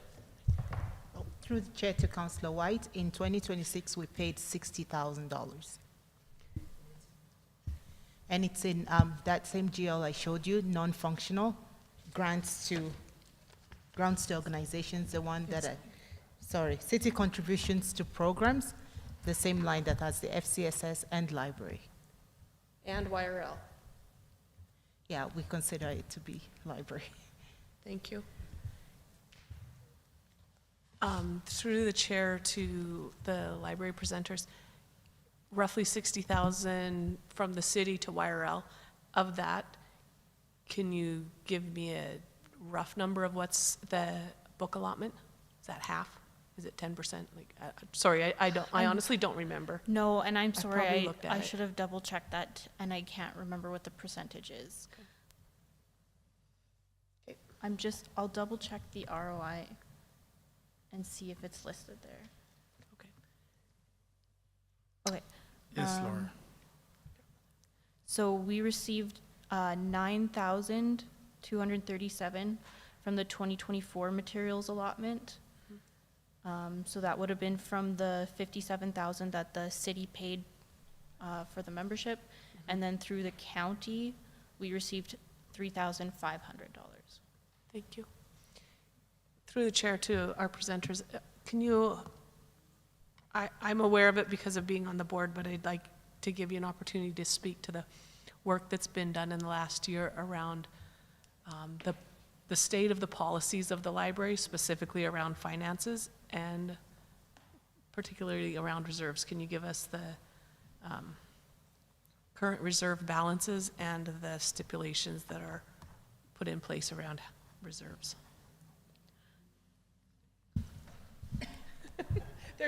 I'm saying this because there's been a lot of work done on your policies, like a lot. Absolutely, there has been. So as a recommendation, when City Council very generously decided that they would pay for the study done on the library by Margaret Law, one of her recommendations was to make sure that the library updated their policies. So we've done extensive work on updating our policies. The first one we did was with regard to board governance, and with that also came a look at the finance, specifically the reserves. We had a reserve, basically it was called capital reserves, but it's now been broken down into 3, which I am now struggling because you put me on the spot to remember. They are reserves, one is professional, and one, there's a third one. And we have taken the money that we have that we originally had in our reserves, as well as any money that we received this year, and allocated it into those specific areas. We are very cognizant of the fact that it may be necessary for us to maintain some legal advice in particular areas, so we want to make sure to maintain a reserve for professional services, such as entering into a contract with a lawyer. We also have then, as I was indicating to Councillor Nielsen before, that we are maintaining some capital reserves for various purchases, etc. And then, third one. Operating reserve, thank you, just to keep some money aside so that if for some reason one of our operating lines is totally thrown out of whack during the year, we are not left scrambling to try to pay wages for people, etc., so that we have some money left there as well. So, Christine. So yes, long story short, Laura, we've done a lot of work, as you know, sorry, Councillor White, we've done a lot of work, as you know, on upgrading our policies. We are, I want to say, optimistically a third way through them, but we are now tackling some really large ones like HR. Do I need to dance longer? No, sorry, I was just trying to find the actual numbers of what's in each of those reserves, but I don't have that document on me right now. Rachel has provided those numbers to me. Right now, both of them are, the 2 that have caps are maxed out. Let me just see what those are. So the operating contingency is maxed out at 20,000 right now. The professional reserve is also maxed out at 20,000, and then I'm not exactly sure what the full total is in the capital reserve at the moment. Thank you, that satisfies me for now. Can I just go back and make one other comment? Sorry. When I talked about us probably needing to get some help from a lawyer, it's not that we have gotten ourselves into any trouble. What we are finding, though, is that at some point in time, the library was incorporated, which it did not need to be because it's incorporated through PLSB, and we are having significant trouble trying to find why that was done and how to undo that. And we have been told that we are probably going to have to find a lawyer to be able to do that work for us, and that even then it is going to be tricky. Thank you. Any further questions? Thank you very much for your presentation. Thank you. Thank you for your time.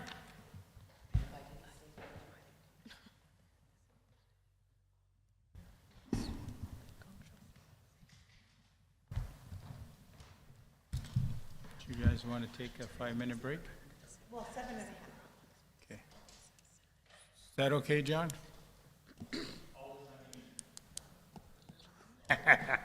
We'll be here till midnight then. Are you calling a break? Yes, we are. We're calling 7 minutes, she said. 7.5 minutes for Karen.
You're not as tall as I thought you were. Welcome back, everyone. We have some information from the RCMP. Hey, good afternoon, everybody. For those who I haven't met, I am Inspector John Spans. I'm the OIC, officer in charge of the Wetaskiwin Detachment. Congratulations on everyone getting voted back in or voted to council and mayor. It'll be a pleasure working with the new setup here. We'll get to know each other well, I'm sure. So what I'm going to do today is I've got the RCMP's budget presentation now. I'll apologize in advance. The slides you have, that was totally incomplete. That's my fault. That was not the right slide deck. But I've got some information for you to answer some probably lingering questions based off the empty spots on there. So I'll go first to a little bit of background, just for clarity. The Wetaskiwin RCMP is staffed using two contracts. There's a municipal policing service agreement and the provincial policing service agreement. And that was on slide 2. Yeah, so it's the MPSA and PPSA. Now, the numbers up there are not accurate. We have 31 positions up there. That's before we lost 4. So truly, the City of Wetaskiwin has 27 members on the municipal policing service agreement. So it's 27, not 31. We also have 12 civilian positions tied to the city, and then an additional 6 civilian positions tied to our provincial side. Just for a little bit of background, again for clarity, out of the 12 provincial positions, every one of them are considered public service employees, so federal public service employees. About maybe 2.5 years ago, we transitioned away from them being municipal city employees to fully contracted with the federal public service, just to ease some risk on the city and give a little more of that HR back locally to the detachment. Next slide. So it's kind of small on the screen, just a graphic representation of what we're looking at for our staffing complement, both on the PPSA and MPSA, which will be on the next deck. Again, these are from the multi-year financial plan that still included our 4 funded positions. We're now down to 27. For awareness, when we talk a little further on about billing, each one of these positions, whether or not it's a general duty, GIS, so general investigations, crime reduction, community policing, inspector, staff sergeant, rank, whichever, the city's billed the same no matter what the position or no matter what the rank. That's just a little context if you want to read, but we move on to the next and probably pass that slide as well. This is a very loose representation of how our organizational chart works, and this should be post, again, it's super tiny, but this should be post loss of those funded positions. So as you can see, we have a mix of municipal and provincial members throughout each of the watches, throughout the specialized units, even amongst our support staff. What we call this in the RCMP world is this is the post model. So no matter who's funding the position, either the province or municipality, the members know no borders and they go to the call that's needed. So you'll often see a Wetaskiwin funded position out in the county, and vice versa, you'll see the county or even a Camrose member coming into Wetaskiwin to help with the calls. It just helps with resourcing, sharing file load, visibility, so that's called the post model, and that's how we operate. It's important, this will speak to kind of the rationale for the budget discussion coming up. You'll notice watches C and D, kind of on the left-hand side there, falling into the general duty complement. We're short 1 member on each, so you could probably forecast what I'm going to be asking for moving ahead. But there's some disparity amongst our staffing levels right now. Next slide. Okay, loss of positions. This still gives me nightmares, but I like to relive it every so often, just for awareness. In March of 2025, the RCMP formally lost 4 positions. We lost grant funding that was supporting 4 municipal positions here in the city. So it was up to me and my management team to decide which positions we got rid of. We settled on 4. There was 1, our community policing position, a member from our crime reduction unit, a uniform frontline member, and 1 of our sergeant managers, operations sergeant. The reason these particular positions were selected is it had minimal impact on public safety and on visibility for the community. That was a hot topic at the time. So losing these four was like pulling off a Band-Aid, but doing it gently with minimal impact. So move directly into our budget proposal. As I said, what I'm asking for today is to start re-implementing and restaffing those four positions over the course of the next 4 years. I would, should this be acceptable, we could also work on what type of position or when these positions would be implemented. So my ask today is in 2026, so next this coming budget, to ask for 2 officers to fill those 2 short watches on the uniform side. So that's boots on the ground, marked police cars in uniforms like you see today. I would then, this is just forecasting ahead, the next ask would be in 2027, following fiscal year, to start re-upping the crime reduction unit, give the city a break in 2028, but then ask once again in 2029 to bring back that school resource community policing officer. And I'll get into a little bit of rationale. So the increase proposed for 2026, again, that's to, I guess, even out the 2 watches that are now currently running short. This increase will increase their proactive availability, community presence, and their time allotted to investigations, and I'll get to a little bit on that shortly here. Currently, when these 2 watches are on shift, I'll preface that, we go on a 4-on, 4-off rotation, so about half the time the community is served by 1 less police officer, no matter what. Those watches are already short, and that's on top of if somebody's sick, away on training, mat leave, pat leave, other special leaves. 2 watches are already 1 step back compared to the others. When those watches are on, they're a little more on the cusp of unable to respond to calls in a timely fashion. Often they'll have to go support cameras detachment as backup for, say, a priority 1 call. So that leaves just fewer people remaining in Wetaskiwin. Now, what we have been doing, I'll get to this in a little bit, to offset that, we've been bringing in overtime coverage to help even it out, but there's financial implications to that I'll share.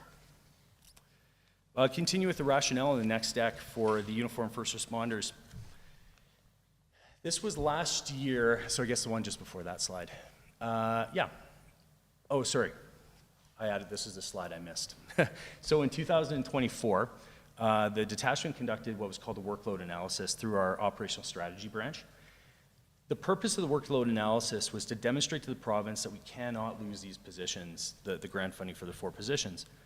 What that workload analysis demonstrated was that if we lose the positions with our current staffing levels, like everyone's totally full, we have about 11% proactive availability. That is, if every position, everybody's working, nobody's off, 11% of a member's time can be performed, school visits, business visits, simply driving around, not tied to a call. The loss of the 4 positions, plus our current staffing levels with mat leave, parental leave, LWOP, all those, we're actually in a deficit. So we lost 4 positions. Now we don't have enough members to have any proactive availability at all. It was actually minus 11%. So there's more work than there is members. I should say things have turned up a little bit. We've improved with the return of some of our sick members, members who were injured, and some of our parental leave. We're now just estimating, without a proper analysis, we're probably running at about 5% proactive availability. The target for the province for any detachment is 30%. So we're still well below our proactive available time. But we're managing. We're getting it done. So that's kind of the rationale for those 2 positions.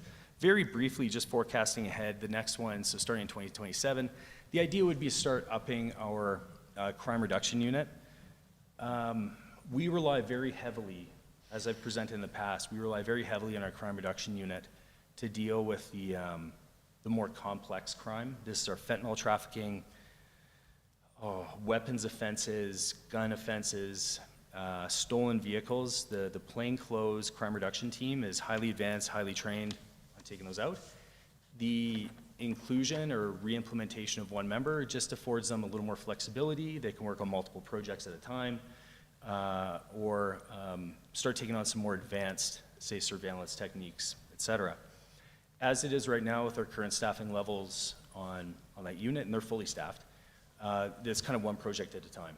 So this week they might work with Walmart on shoplifting. Next week they're going to be tied to fentanyl. A great example is this week they're going to be working with other provincial units to try to stomp out copper wire theft in the region. So we'll see. But that's the kind of stuff they do. Lastly, community policing. Again, I'd give a break in 2028. I don't want to be the bad guy all the time. So 2029 would be community policing.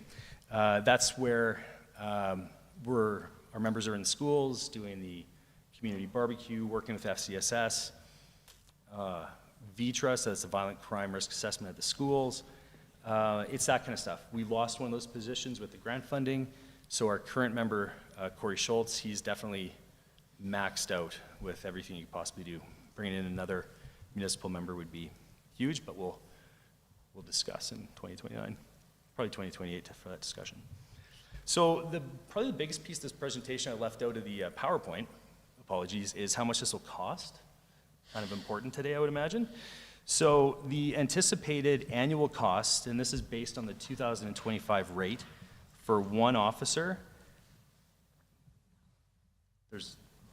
it's $246,000, just shy of $247,000 at 100%.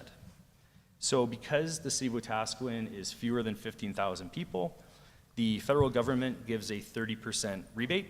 So the true billable cost right now to the city is $172,800 per officer. So it's a deal. It's on sale, Black Friday. So the way that works is every single officer in Wetaskiwin costs $172,800 base, no matter rank, unit, all that kind of stuff. So to increase our uniform first response, next year it'd be an increase of, my math's terrible, roughly $340,000. I might be wrong on that. Now, that's my formal ask, but I think there's some considerations that I'd like to share with council as well. One of the reasons, and kind of touched on this about overtime costs, so we typically backfill our vacancies, either mat leave, pat leave, sick leave, those two watches that are short, using overtime kind of strategically so that we don't hammer the budget too hard. In 2023, the city was billed, this 2023-24 fiscal year, the city was billed $354,000 for overtime. 2024-2025, the city was billed $513,000 for overtime. And then this year, so fiscal year 2025-2026, we're projecting, based on our utilization of members and what positions are vacant and not, and planning on $556,500 for overtime costs for this fiscal year. So that's our overtime costs have gone up a lot, but we have had a lot of members off, plus we're offsetting those two short watches. Important note for those who aren't aware is that while the city is billed for that, the city is only billed for officers who are being used over 32 hours per week. And this all reconciles itself at the end of the fiscal year. So for all of our members who are mat leave, pat leave, ODS, LWOP, off for any given reason over 32 hours, the city gets a refund from the federal government on that. So it literally fluctuates day by day, so I don't really have a number today. But as of right now, the city, with the current staffing levels, will be around 5.2, 5.5 million in salary for the year. And there will be probably refunds coming there too. Also for consideration, some councillors may remember this, some residents. A couple years ago, there was our members' union negotiated a contract with the Treasury Board, and the city was responsible for back pay plus the new salary. So we're coming up on that again. The current union agreement expired in March of 2025, so they're currently in discussions right now, the Treasury Board and Public Safety Canada and the NPF, the union. So in 2023, the city had to pay $766,000 in back pay, but that was also covering 4 years of being out of contract. I anticipate, if everything goes well, there will be a new contract by March of 2026, so the city might have to pay for the back pay for 1 year. If we go off previous years, that'll be about $191,000. Just for awareness, I think administration's probably gonna loop you guys in on how that works at some point. But that's mainly for consideration, not to shoot myself in the foot, but I would like 2 more members, but also there's other costs coming your way. So, subject to any questions? Oh my. I have one too, so I'll wait till after the vote. Councillor Nielsen. Thanks, John, I guess. A couple of questions. With your post model, where does that leave your crew team? Through the chair, our crew team is primarily funded by provincial positions, luckily. So one of the positions that we lost with the grant funding was a municipal position. Out of our crew team, only 1 position is municipally funded now. The remaining are largely from that first half of that grant that were normalized through the province. What that provincial grant, and the reason I say it's fortunate it's provincial funding, they're working so much outside of the city, but the city benefits from it, so it's kind of nice having it come from that funding stream. Okay. So speaking to the funding stream, but how many members of crew do you have remaining? There's 5 members on crew. Okay. And then, so you've lost 1, you had 6. We had 6. So when you were talking about your ask, the first ask was for 2 frontline officers. Help me understand the rationale between those 2 frontline officers versus perhaps splitting them one-on-one with a crew member. Okay, yeah, fair enough. Through the chair. So the reason I would lean more on 2 uniformed first responders, so frontline, is the community wants visibility. Highly visible police gives that sense of security, that perceived public safety for the citizen. It allows for, I guess, more timely investigations. More members in uniform, just more call response, able to go to calls quicker. If we were to go 1-and-1, so 1 uniform and 1 crew, we're still stuck with that 1 watch who would be short. So 25% of the time, the city would, in my view, be a little underserved. Where crew, they do tremendous work. They're dealing with the fentanyl, like weapons, all that. But the general public isn't going to see the vast majority of the work they do. That's going to come out in the stats every quarter. In the newspaper. In the news, yeah, exactly. That's where a lot of that comes out. Uniformed first responders has a direct, in my view, has a direct impact on the citizens, where the crime reduction unit is a little more regional. Might not necessarily benefit this one street, but it's going to benefit the city or the county as a whole. Yeah. Thanks. Now, the other thing in terms of, you gave us the cost breakdown, 172.8 for 1 officer, double that, 345. What's the time lapse between you petitioning K-Division and actually getting bodies in town?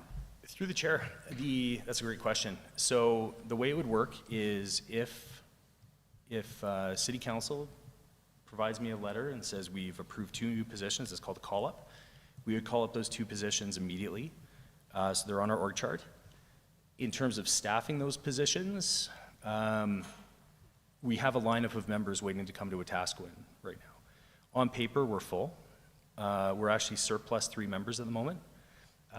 And just the way staffing has worked out throughout our region, the Edmonton region, Wetaskiwin Detachment has become a desirable place to be posted. So we've got a good thing going. It's a good problem to have. So to answer your question, it's hard to say depending on house sales.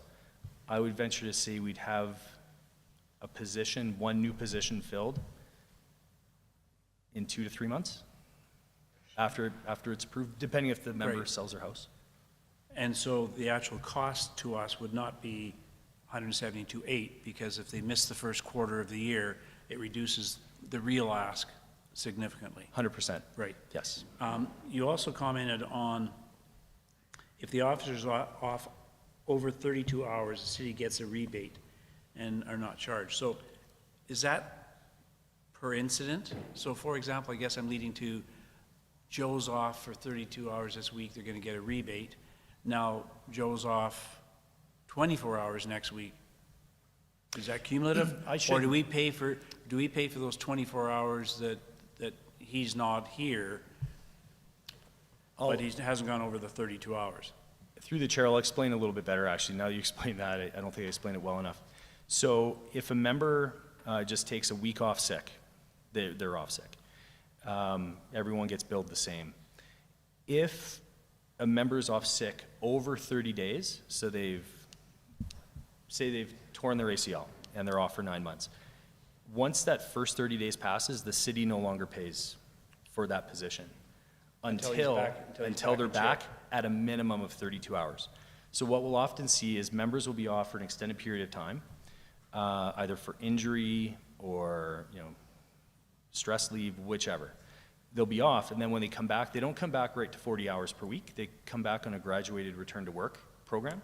So you'll start at 12 hours per week and then up to 18 hours per week. The city doesn't pay until that member hits a consistent 32 hours per week. So it can be quite a protracted And of the overtime hours you've spoken of, a lot of those hours would be to be covering for people who are on leave, but there's also a covering to deal with court attendance. What kind of percentage of your 500 plus hours or whatever would be tied to court attendance? I don't have the exact numbers on that in front of me. I would have to check with our OSB. I would say, though, and this is just totally anecdotal, maybe 10% of that. By and large, the vast majority of our overtime is shift coverage, uniform shift coverage. The next one would likely be, I would say, working with the crew team on like a regional project where they need some, not suppression, but surge capacity, bringing people in for that. Right. And then court would fall in. And when you run I'm going to call it a sting operation, where you bring a number of personnel in from outside just your resources, who pays for that?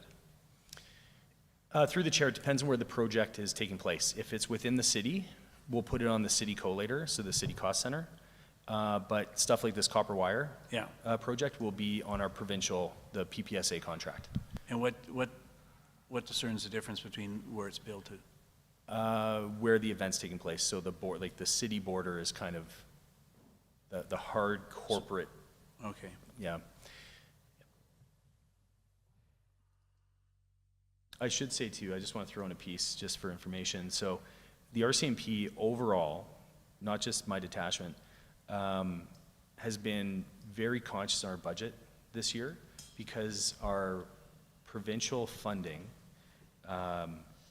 we didn't get as much money from the province as first expected.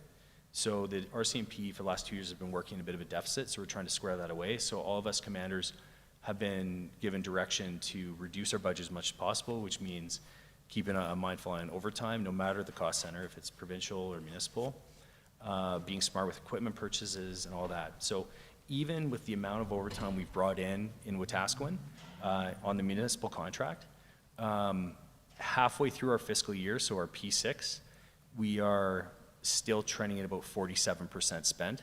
So we're all this, like with all the resources being brought in, I've managed to keep it at about 3% under budget. I'm glad to hear that. I'm glad to hear you. So there's some, we're not just throwing the money out there.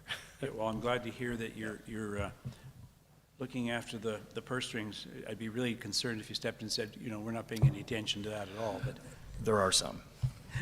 Won't go there. My last question, Mr. Mayor, is in relation to why the attraction where people are interested in coming into this community? The interest in coming in? Through the chair, and this is only anecdotal, over the last year we've worked very hard to develop our members within our detachment. We had some changes personnel-wise, management, so we've set up through our annual performance plan, our employee wellness piece with training, mentorship with our plainclothes units, giving members the ability to kind of carry their own investigations and start building resumes. So with that comes increased morale, and the RCMP is a small world, so word travels. So one is we have, again, anecdotally, and maybe I'm totally blind to it, but we've got a great reputation amongst other detachments, so people want to come, they just want to work here. Their friends are here, it's good work being done. But also, there was a piece about a year ago where we talked to staffing about removing us from the hub. So there's the hub locations of all of the Edmonton detachments, including Wetaskiwin is considered the hub. That greatly limited who we could access. So if you were, say, posted in Parkland, a hub detachment, the rule was you can no longer move to another hub. You have to move outside the hub. But that limited who we could access. So now that Wetaskiwin is no longer considered a hub detachment, we can access all the members who are posted to the Edmonton region. And for a member that lives in, say, Leduc, that doesn't want to sell their house, but doesn't want to stay in Leduc, they can come into Wetaskiwin freely, where before last year they couldn't. So it doesn't help with people moving to the city, but we get members. So experienced members. Councillor Billingsley. Thank you. Through the chair to John. A couple questions. You talked about 23, 350, 513, and 556 in overtime. Do you have sole discretion of that money? In other words, like, if we said, you know what, we don't want you to use overtime, but do you have sole discretion of that? In other words, the amount of money that we give, well, not you personally, but the $7 million, you provide those officers, and then from there, you're able to spend up to that $7 million. Is that fair? Yeah, through the chair, that's fair. I do have discretionary spending over our cost centers. We're not actually really given a budget per se. It's look at what you did last year and try to stay there or be below. Sure. In terms of the overtime costs, I have full discretion over overtime. But often the circumstances kind of dictate that it's required. So I really have no choice. Like, an example would be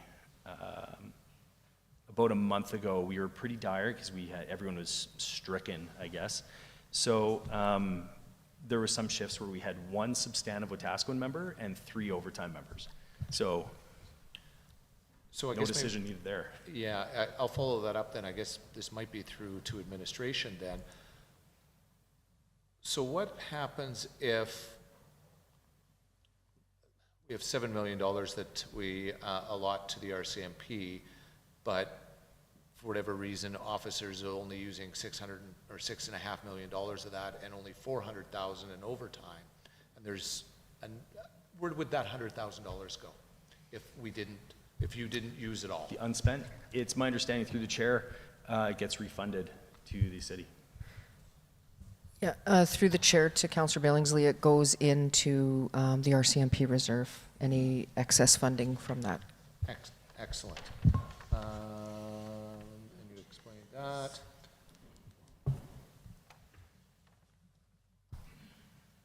With all the officers that you have, do you have any, you're a data guy, so I'm wondering how much time your staff spends on things that are I guess they're all criminal. I'm wondering about vagrancy and like all of those things that you as, how much are you spending on things that aren't necessarily, are below your pay grade? That's a terrible way of putting it. Through the chair, I can help answer or ask the question for you. Yes, more the social disorder, we call them non-police activities. Thank you. I don't have the stats in front of me right now, but trying to think off the top of my head, our non-police activities accounted for something like 35%. And but non-police activities also include false alarms, technically missing people, oddly enough. Breach of peace, which is a rarely used offense. There was some, criminal record checks, traffic collisions, the lower tier activities. That's about, I would say, 30 to 35%. Now, when you include the social disorder, the homelessness, the encampments, I believe the last stat we had on that bumps up to about 60 to 65% of our activities fall into that category. And then the remainder is the assaults, thefts, that sort of thing. I'd have to get the exact numbers. No, that's fine. That's just, thank you very much. Go ahead. Through the chair to the inspector. So you gave us the overtime, the history and the projected for 25, 26. Would I assume that would go up if you didn't get the 2 more frontline? Through the chair, it's hard to predict. It would go up, I would say slightly. The reason I say slightly is we base that off of our projected who's going to be at work, because we see our mat leave members coming back, that sort of thing. Just seeing who's coming back over the next, say, 4 or 5 months, I think we're going to see a cooling off. We've already seen the cooling off of the of the overtime. We just don't know what's going to happen next year. So I would say there would be a modest increase just to be safe. And could you predict it going down with 2 more, or no, just based on the through the chair, through the chair, it would definitely go down. Okay. 100% if they were filled right away. We would still be doing the overtime until butts were in the seats. But what that would do is, if everything else stayed the same, there would be no requirement to call somebody in on overtime to cover off that shift. Thank you. Thank you, John. Any chance of finding out, like you told Council Billingsley, 65% of vagrancy and all that, any chance of getting some documentation on that, or for the next meeting with us? I'm pretty sure we would like to sit down and in-camera discussion with you. Yep, absolutely. I do have those stats. They're just on my computer. I wasn't ready for this one, but either I believe I'm presenting the quarterly report. I can bring it up in that, or in closed session as well. Yeah, and I did ask you a year ago about that, and you're right on 35% on that question I asked you. I would just like to say, so on a little humorous side, so you're the Top Gun of the RCMP. Here. I've got a few bosses. So you got to have a little badge, Top Gun, Yeah, exactly. RCMP. Yeah, a little something on the Velcro. Yeah. But no, any further question, Inspector John? And I do appreciate your commitment. I know you guys have a tough job, and as much as you do everything, we still have our law systems that are broken down in the courts. And because you're doing your job, what you're told to do, but someone else ain't doing their job. Yeah, I appreciate the comments. I will say we've got a great group of members that even if we lost 50% of them, I think the work would still get done. But because they're just tremendous at what they do. It'd be nice to get more. I would just like to say, I think we need to keep the dialogue open between RCMP, council administration, and the public, because there's, as I know in this community, there's just too much he said, I said, he said, there's the truth to everything. And that's what I think, as a community, we work together, and I think we'll solve the problems we got. Yeah, 100%. I'll see everybody in 2 weeks, and we can get into the crime stats. Yeah. The fun stuff. Thanks, John. Thank you very much for your time.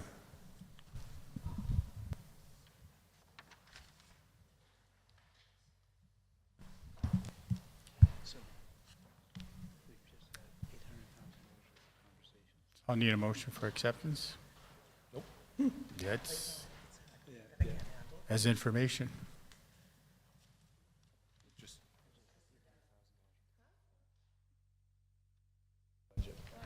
Yep. I know, but we're using outside committees and we need a motion, correct? Yeah, that is an item on the agenda, and council needs to accept it as information. Doing my job. Yes.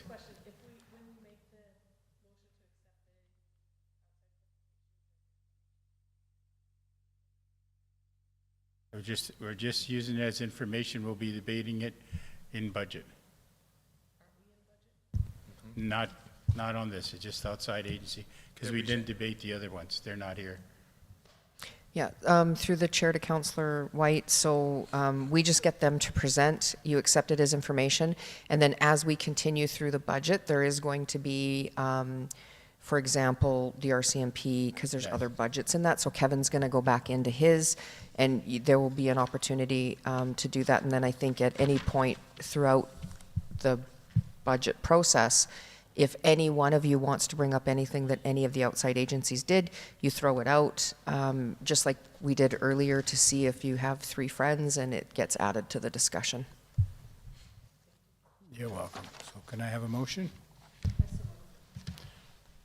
Councillor Hoyle?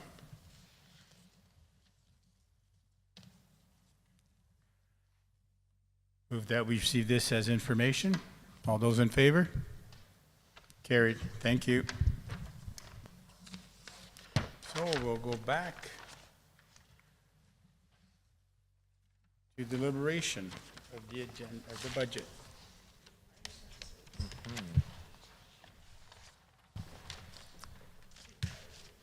Councillor White. Thank you. We were in fire services. I had a question regarding item gasoline, oil, antifreeze. Through the chair to administration, can you help me understand what the 13,000 is anticipated to be spent in gas, oil, and antifreeze? Through the chair to council, sure. This is responding to calls and training exercises. So the training exercises, we can control how much gas, oil, and antifreeze we would use in a year. Responding to the number of calls is best guess. We don't actually know what that number would be. So it's just if we have a lot of single calls where one fire engine truck is used, then not a lot of gasoline or diesel fuel is used. But if it's a large call and we have multiple large calls in a year and we have 5 or 6 units responding, then of course there'd be more fuel used. Follow-up question then? Yes, please. Do I understand then that the items listed in 55410, the gas, oil, and antifreeze, is for the fire trucks, but the trucks themselves and the rest of their operating is over in with the fleet pieces of this budget? Through the chair to council, right now fleet doesn't look after the fire services units. That's separate. Our intent is to merge the two together, so fleet will oversee fire. Once the fleet brings forward their plan for council approval, then we will try and get all the assets within the organization under that umbrella. Sorry, can you say that last sentence again? Through the chair to council, once council approves the new fleet plan going forward, then we're going to move all the assets within other departments that have their own management of the assets, like the fire services department, under fleet services, and so it'll all be under one umbrella. Thank you. You're welcome. Any further questions?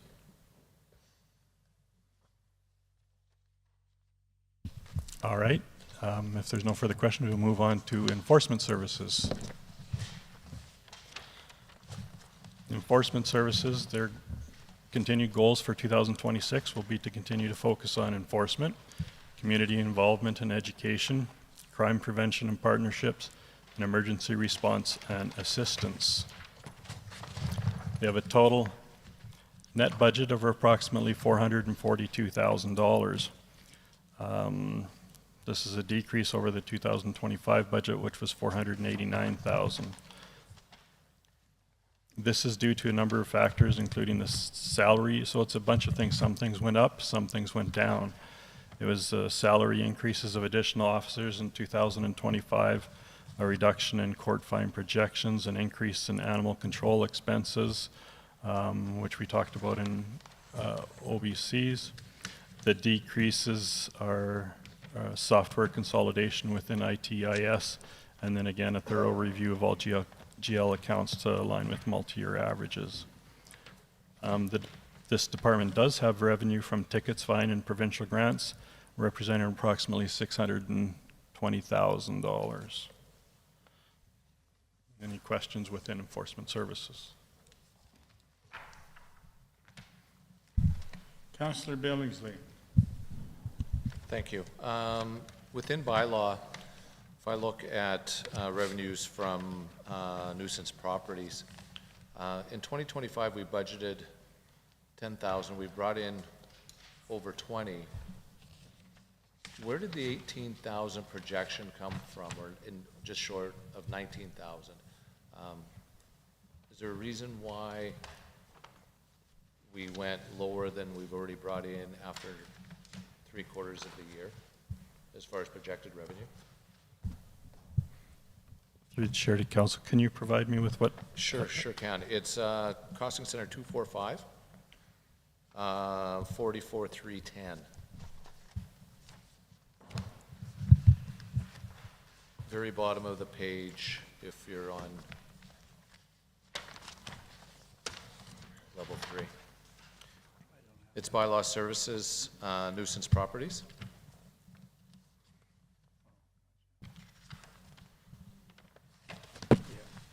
It's in level 3.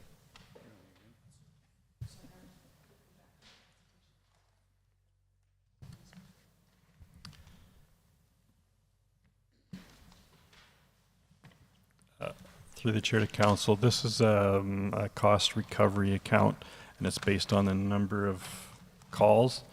And for 2026, we're predicting less calls in this account than 2025.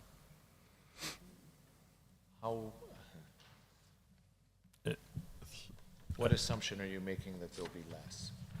Again, we're using a 5-year average based on 2020 up to 2025. So 2025 is, like, as you mentioned, higher than what our average has been. But that's not the case for all the other years. So it's the same as if this was lower than our average, we would kind of not lower our account budget because of 1 year. We would wait to look at all the years. Thank you. Councillor Nielsen. Thank you. Kevin, I'm looking, how many staff are we talking about in this particular department? Through the chair to council, currently there are 5 officers, 1 manager and 1 admin. So, help me with clothing allowance at $22,000. So if I divide that by 5 officers, that's $4,000 for clothing. And then further down, we have an additional $14,000 for protective clothing. Divided by 5 is another 3. So we're talking about between $5,000 and $6,000 an officer per year for clothing. So can you help me understand what we're purchasing for those sums of money? Sure, through the chair to council. So as you mentioned, we have that divided up into clothing allowances, and then the one below, Protective clothing? Yeah, it was protective clothing. So the protective clothing is body armor, as Councillor Spans was wearing today. All our officers have that. We have body cameras for all our officers. So that would be the protective clothing. For the actual clothing allowance, that includes patrol boots, uniforms like you mentioned, pants, shirts, jackets. It'd be for winter clothes, belts, all the things that hang on an officer's belt, like handcuffs, batons, all those things require a little holder to hold them. So as an example, like a belt that you or I might purchase would be $40 at the store. The belt that we purchase is with all the attachments on it will be $300 or $400. But that equates to $2,900 an officer per year. So once I buy a belt, whether I spent $40 on it or $300 on it, safe to assume it would last longer than a year, I'm assuming. So I guess I find that dollar figure high. I don't sit where you sit to understand all that, but I think it's high. Then tell me about clothing allowance, because we're talking $22,000. That's $4,000 a year to put clothing on the backs of our officers. I can buy a lot of shirts and pants for $4,000. Through the chair to council, yeah, if you think it's high, then yeah, you think it's high. I can't say it's not or it is, but we can certainly review it some more. It was reduced for 2026. No, neither of them were reduced. Both of them went up. I guess, can you help me then understand, as a bylaw officer or a peace officer, what am I getting every year under clothing allowance for $4,000? And that may not be a fair question but again, we're talking $6,600 a year, $30,000 a year, $33,000 a year in clothing for 5 people, and I would like a better understanding of that. And if you don't have that right now, that's fine. We can take that as a BAR and get that information back to you. Please and thank you. Councillor Foyle. Can you tell me what is the equipment pool charges? That it only shows for 2025 and nothing before or nothing after? Through the chair to Through the chair to Councillor Hoyle, equipment pool charges is, in the past, we would charge each department for the use of equipment across the organization. One change we made this year is we've left that in just the one department so that the actual costs are depicted. What we've done in the past is we show a revenue and expenditure, but we've moved away from that practice this year because it inflates our revenue and our expenditures, and I believe the Fleet and Facilities Department is bringing a report later as part of the whole asset management discussion that we've been having, so that we can come up with a better way to do this properly. Okay, makes sense. Thank you.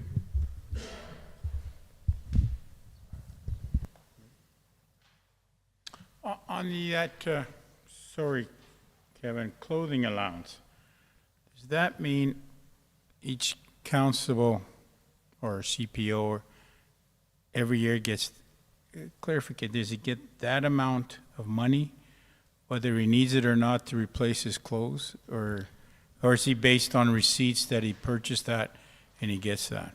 Through the chair to council, the only thing that we take receipts in for is the boot allowance. People purchase their own boots. The rest is the city is supplying those. So we go out to a vendor and supply the uniform components, but they can buy their own boots and then submit the receipts for that.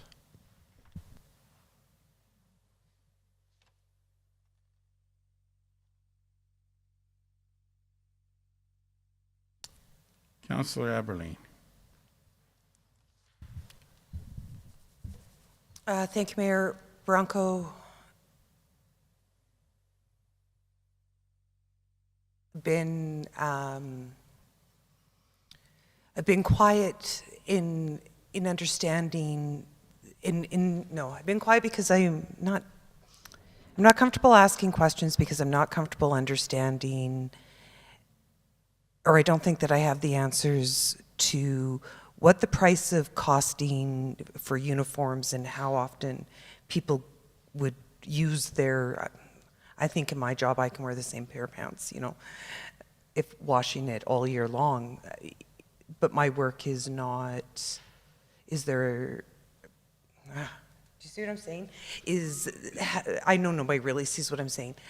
I can't appreciate the value of $3,000 a person, $30,000 of a person, but I don't know specialized uniforms, specialized pants, high wear in those things. So again, is that, and this is now just through council, is that what we're asking, is to see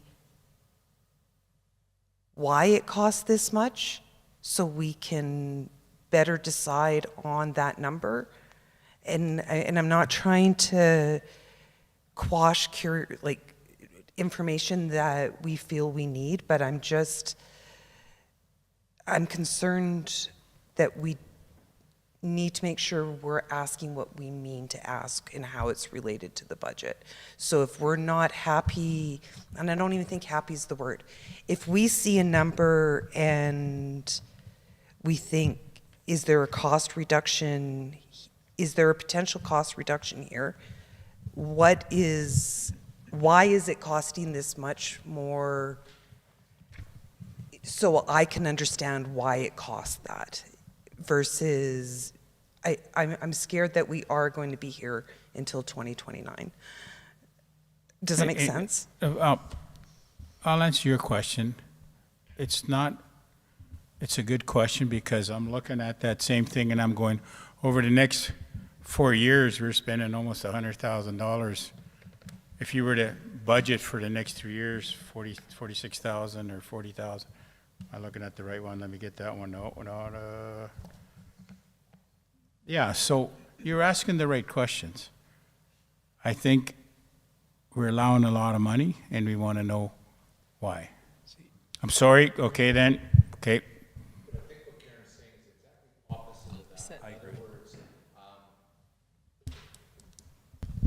In other words, we didn't know that a belt was $300, and really, that's not what we do. I think is kind of, why are we debating? And I'm trying as nicely as I can. Yeah, the administration is the experts on belts, right? In the sense that the question is, we allocate the money. They believe that they need $22,000 for that. And I would never have guessed that a belt was $300, but why are we debating and telling them that they should go send and $250? I just think that we should be looking at the amount and not getting caught up into the sort of the smaller stuff, is that we're going to make a decision that this is the amount we're going to give towards clothing. Because we don't go into the marketplace and buy belts as council. Thank you, I think. Councillor Nielsen, then Councillor Elder.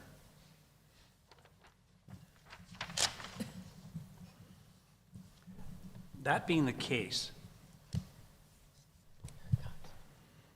I'd like to find 3 friends and I'd like to cut $43,000 worth of clothing allowance.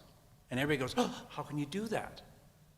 And I would agree, how can I do that? I don't have any information. And for me, I'm trying to understand $6,600 an officer a year for clothing. I can appreciate boots are $300. Belts with the attachments are $300. That's 6. I've still got to account for $6,000 more per officer. The little attachment thingies, well, $300 for that. Now I got to account for $5,700. And I totally agree. I don't have any understanding of this whatsoever. And for me to say, yes, go ahead and spend $33,000, I'd like some understanding. And if it's just a matter of an answer that says, hey, it costs this much to outfit them, I say, okay, you're the expert, let's move on. This is a non-question. And yet, is that a non-question or isn't it? Because if it's a non-question, then I can ask as many questions as I want and they can give me an answer. I say, oh, okay, that's good, let's turn the page. And I guess where I'm going with this is, I don't think we're here to say, well, I think you should only get $250 for a belt. I have no idea what a belt's worth, right? And I think that's sort of where you're kind of going with this is what, if you need to know, Councillor Nielsen, that we need, it's $6,000 or whatever the total amount is, or the things, I have no problem with that information. But I don't think we need to be here to trying to renegotiate belts. But it's just directly to Wayne. I literally agree with everything you said, with the exception of whether or not we're debating that 250 or 300 here. So where is the money going into? Can you help me better understand that? That's part of our BIR process, even if it's today. But it's the amount of time we're looking at little bits of things while we're here in discussion and taking in information is whether or not we tried to get our binders early so we could start to ask some of these questions. And I'm just scared of getting too much information, not scared, I don't think that's the word, but if we're getting too much information or focusing on that information here, what is the minutia, we can't do that. So I just think that there's too much discussion now before getting the information. Let me finish one thing. Thank you. I agree both, we're all getting to the point out, so why don't we just say, here's $5 million, no, hypothetical question, here's $5 million, you run the city, do what you want with it. Basically, that's what we're doing. But that's not, So that's we're not what I'm debating, saying. then we come back to debate whether it's not, so give her $10 million to run City Hall. Not what Here I'm it is. saying. That's what we're doing. They're asking for money, then we're questioning it. Councillor Elder. Would it be, let's see if this is on. Would it be fair to say, these guys are tussling around with people, they wear stuff out faster than people sitting around a desk? So they'd go through more belts, more shirts, more pants. Would that be a fair judgment? Through the chair to council, I will, if I can get to your question through a roundabout way. As mentioned, we do have protective clothing. The body cameras alone, we have a contract for that, are probably 80% of that budget just for the body cameras. So then we're only going to be able to purchase a couple vests a year, and then that account is used up. Of the clothing allowance, you'll notice that this year it was high because we had 2 new officers that we had to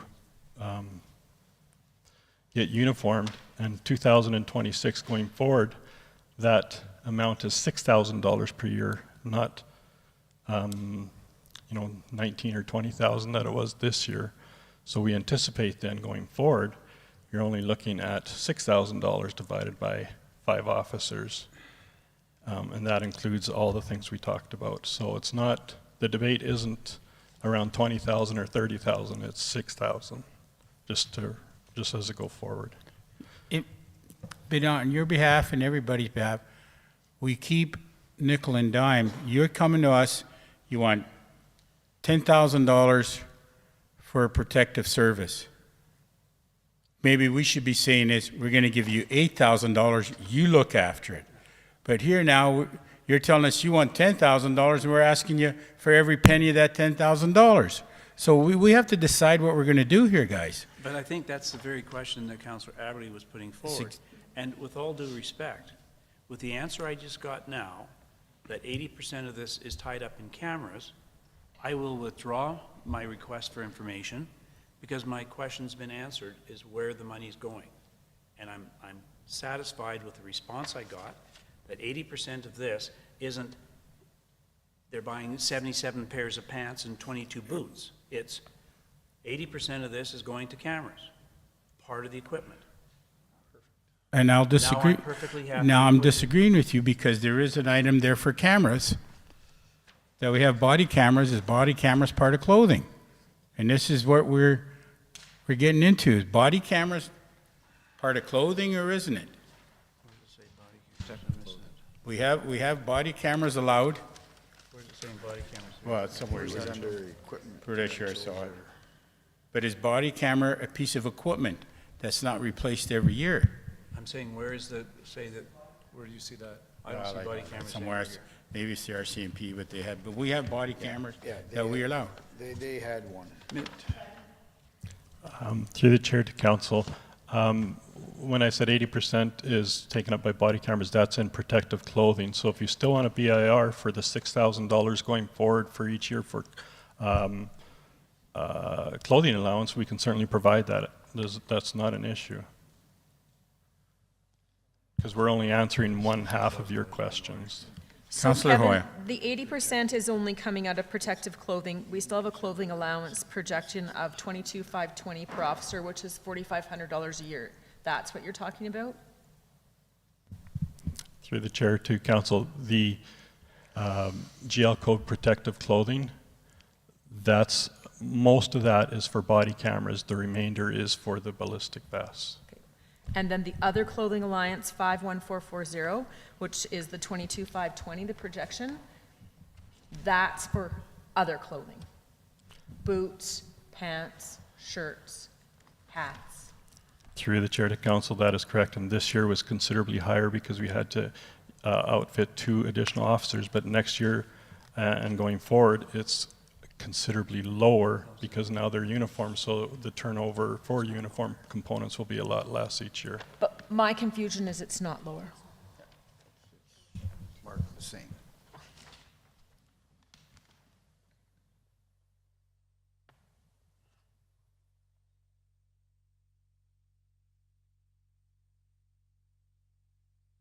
Clarification. Item 55120, protective clothing. Then we have 51440, clothing allowance. That's what we're talking That's, about. I know, so protective, Is the cameras? Is the cameras and the belts. And the vests. And the vests. And clothing allowance would be shirts, pants. and that's what we're debating. Yeah. Go ahead, Kevin. Through the chair to council, my bad. It is less per person. So this year, you know, we were spending X amount when we started for 3 and then to 4, and now we're getting, so it's, yes, it is 22,000, but it's going to be less per person than it was previously. But we'll still bring forward that BIR for this account. Okay.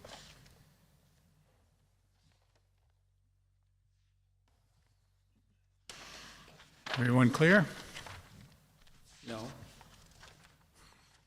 I've simply asked for clarification. It was said it was a BIR. The question is, does the rest of this group want right. that information? So you do want it again? No, he's saying I will present it. I don't need it anymore. I'm happy with the answers I got through this discussion. Unless someone else around the table wants to resurrect this baby.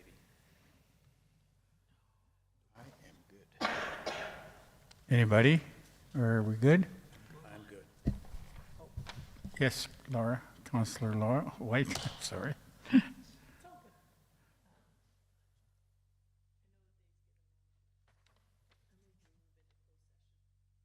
Thank you. All those in favor going in, Cal? Thank you.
Going live. Welcome back, thank you, and make a motion to come out of camera. I'll make, so moved. Thank you. All those in favor? Carried. Proceed, Kevin. Thank you. No further questions on enforcement services. We'll move into recreation. For 2026, the Recreation Department will continue to focus on the Manlick Regional Aquatic Center, Co-op Place by the Lake Park, Norm Brown Fields, our track facilities, our ball diamonds, soccer fields, tennis court, playgrounds, and basketball courts. We'll continue to work with special events and facilitate the community grant program within the city. For 2026, we have a net budget of approximately $3.13 million. This is a slight decrease over 2025, which was $3.4 million. This represents about an 8% decrease from 2025. There are 11 cost centers in this roll-up. So there are multiple items that make up this decrease. Some went up and some went down. This department does have revenue from user fees, from pool admissions, dryland programming, arena rentals, curling concession, etc. And this currently amounts to approximately $1.5 million. So, any questions on recreation? Councillor Billingsley. Thank you. Through the chair to administration, 52510 contracted services. Two parts to this question. We had budgeted $0, yet we spent $17,620 year to date. How is that possible? Like, how does something goes over budget by that much without us being told what it is? Is that what that is?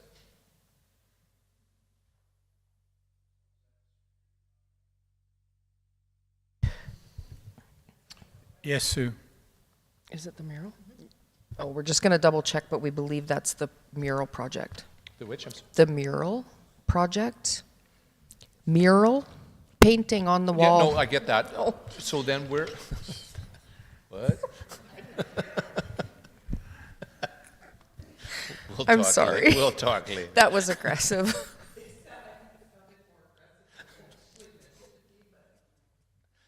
So, if it is the mural, why then? We also then are advancing out going 23,000 for 2026.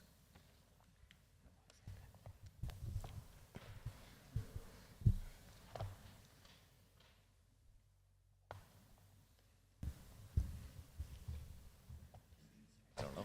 Yeah, it does. What does that say?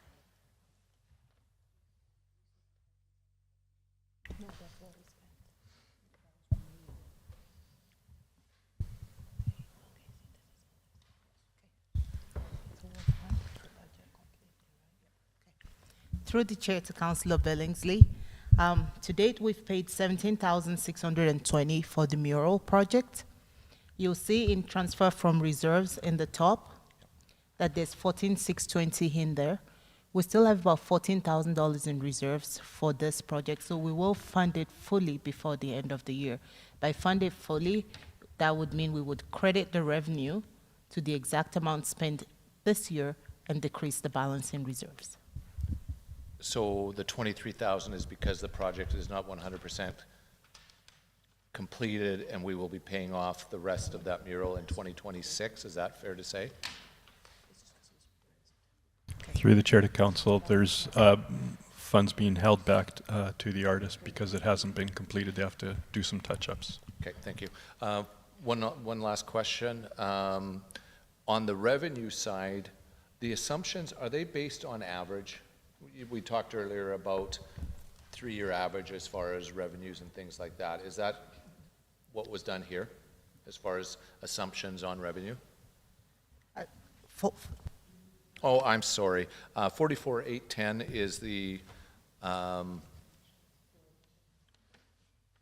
Oh, pool admissions. on the pool admission? Like, in other words, when we're forecasting out revenue, are we using a 3-year average or some formula such as to Yeah. do so?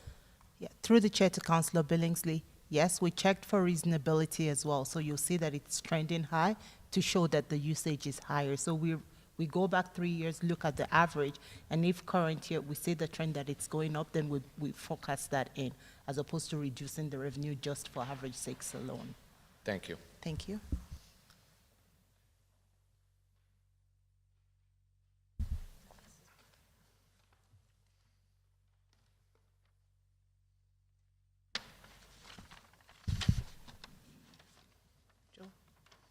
Oh, sorry. Councillor White? Through the chair to administration, on the revenue side, confirm to me that the numbers, they're based on averages. Are they also based on any potential rate changes for coming year? Through the chair to Councillor White, we do not incorporate any rate changes into the budget except council approves rate changes through the fees and charges bylaw. Thank you. But we did account for growth. So you'll see that some of the budget next year is more in line with the actuals this year, even though we did look back on the averages. We also look at our actuals, and a typical example is 44812 pool admission junior lifeguard, where the budget is 47,000 and the revenue as at the end of September is 22-1. We've kept the revenue expected at 47,130 to accommodate growth. And also looking back at the averages where we are and looking forward, we see that it's likely that we hit that budget and kept that budget the same.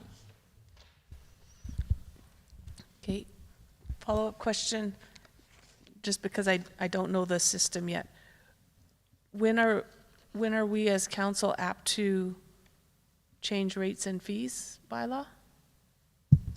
Through the chair to Councillor White, as part of the budget deliberations agenda, one of the things that will be reviewed after all the deliberations have done of the individual department is what we call the fees and charges bylaw, and council will get to deliberate thereon as well. After the budget's passed or before we pass budget? As part of deliberations before deliberations. budget is Thank you. passed. Okay.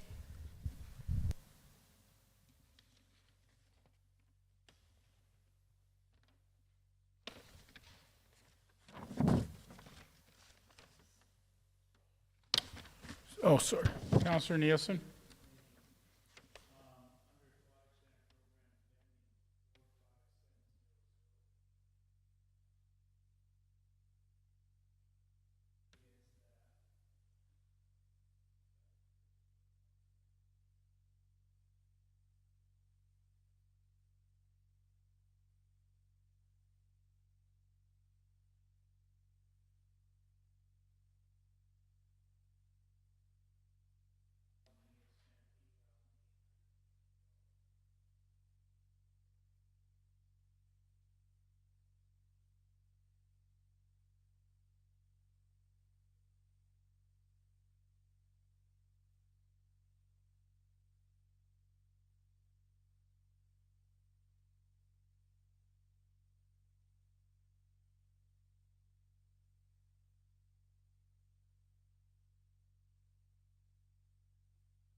Through the chair to Councillor Nelson, the answer to that is inventory.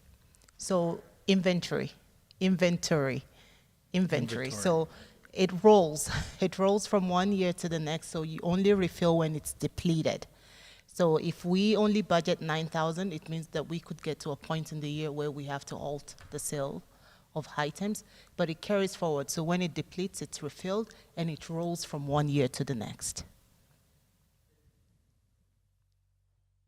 And that expenditure is as at September 30th, 2025, that you have in the actuals.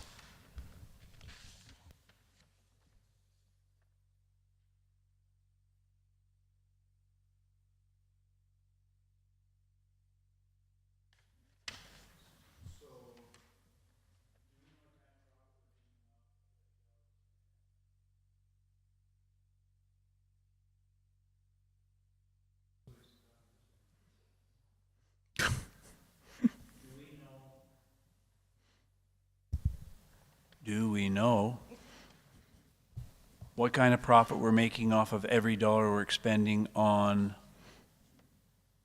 product?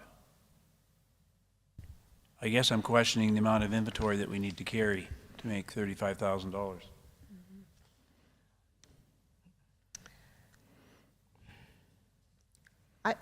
That would, through the chair to Councillor Nelson, we could take that as a budget information request. However, when you look at the revenue, it's about $34,000 on an annual basis, which is what we're budgeting.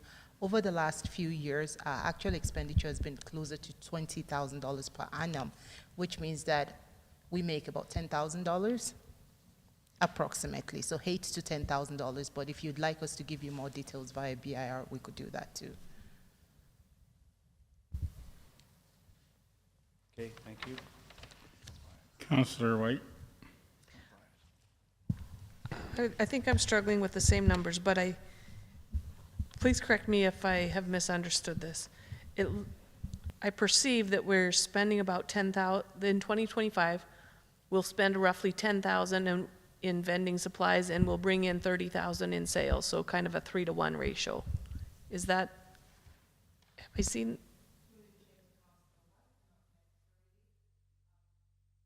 Couple of years, sorry, my mic was off. And the last couple of years, our average expenditure was between $19,000 and $20,000 on the expense side. As at September 30, it reflects about $9,000 or $8,000 in this budget. But the last couple of years, it's been closer to $20,000, and our revenues has been in the $30,000. So the profit is about $10,000, so a third.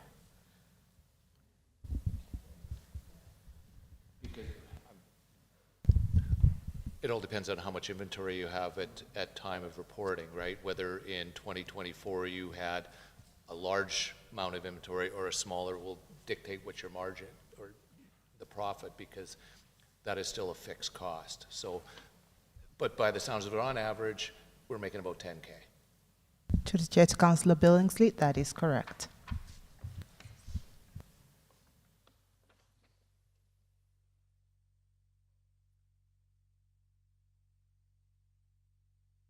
Councillor Billingsley. Thank you. Through the chair to administration, 52280, public relations staff appreciation. Can someone explain to me what that is? Because we are looking at I mean, I know, but it's $650 more than this year's budget.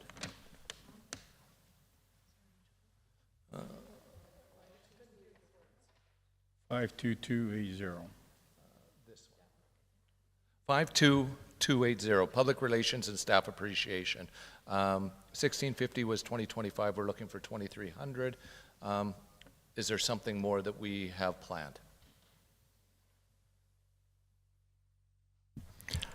Which is, to me, is an increase of service.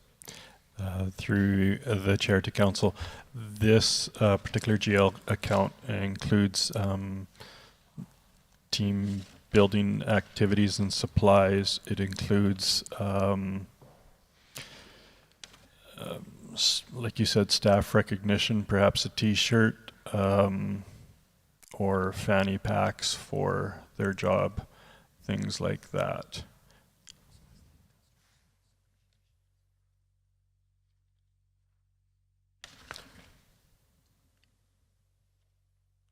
We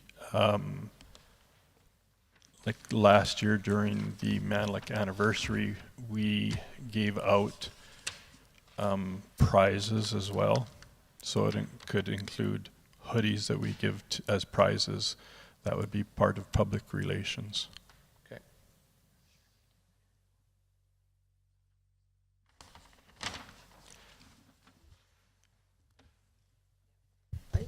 Sorry, Councillor Billingsley, I think the annual customer appreciation is included in this too. So Manlick often has snacks out for customers on that day when they come into the pool. So we are looking to increase what we're doing currently, because we went from 1650 to 23. So we are looking to do something more. Through the chair to council, I think this is just an increase because of things cost more. So we might, it's probably doing the same amount of snacks or food. It's probably the same amount of hoodies or other gifts that we're giving out, but they cost more now than they have in the past. Well, then I'm not going to buy that, because that's far more than a 20 or 30% increase. Yes. Things are costing more, but they certainly haven't gone up 20 or 30% in 25 to 26. I know what you're, but this is one where I would like to have this reduced back down to the $1,650. I have not been sold on the idea that we are getting any change of our service. May I ask, Kevin, is that relationship staff, does that include donations for, maybe it's different on their advertising, to give it to people like newcomers in the town, or that's not part of that? Staff appreciation? No, through the chair to council, the ones that went into the newcomers package, I actually took out a council's budget with council's approval. So, yeah, council has $1,000 annual budget for Manlook passes, and we were using that budget for the newcomers. Thank you. Councillor White. Considering the vending discussion and the historic anticipated cost of inventory around 20,000 and listed so far this year is 9, I'm looking for 3 friends to adjust that number from 25,000 to 20. For, that'd be vending supplies, cost center, sorry, just a second. 55175. Cost center 310, GL account 55175, from 25,400 to 20,000 even. Okay, we have a motion on the table. Any discussion?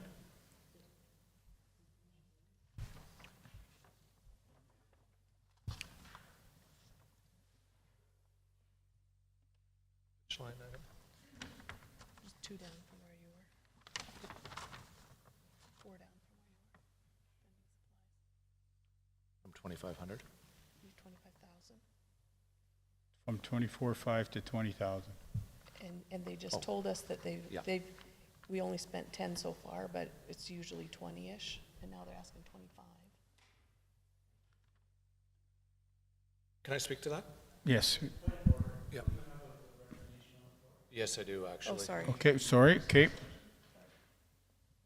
Yes. To your So motion. I'm looking for friends who will support changing 52280 from an ask of 2,300 back down to 2025's level of 1,650.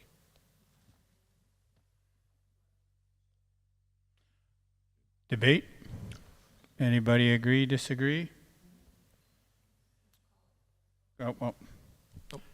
Excuse me. So, excuse me, can we have the motion to change? No. Just a vote on 2228 from Dean. Could you please repeat that? Sorry, it's 52280 Yes, that's right. from 2,300 to 1,650. All of those in favor? Oppose? Carried.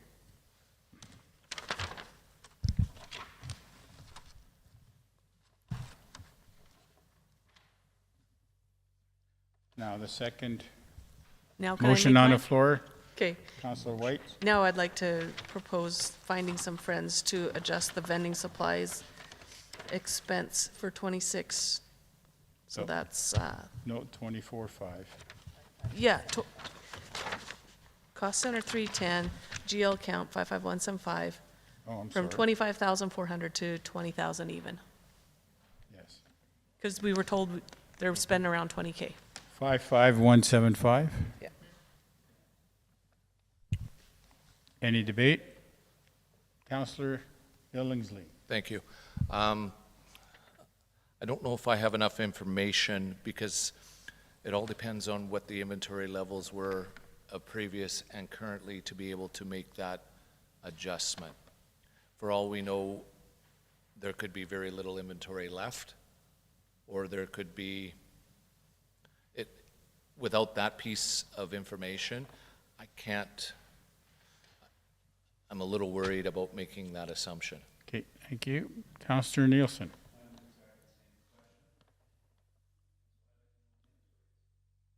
There you But go. we do have a motion on the floor. Nope, nope. No, you said you wanted volunteers.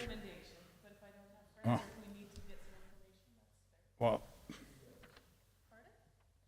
so you're asking for information, not to looking for friends?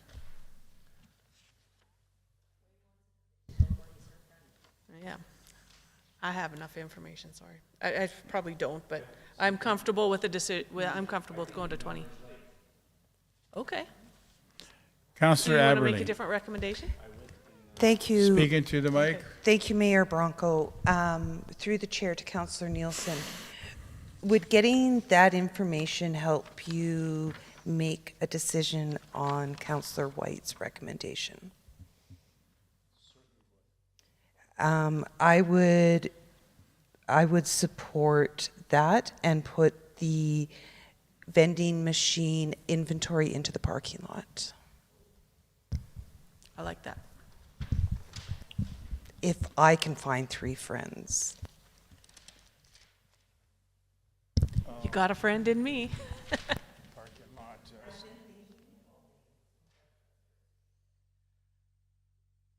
Hold on a minute, parking lot is number 55175. Okay.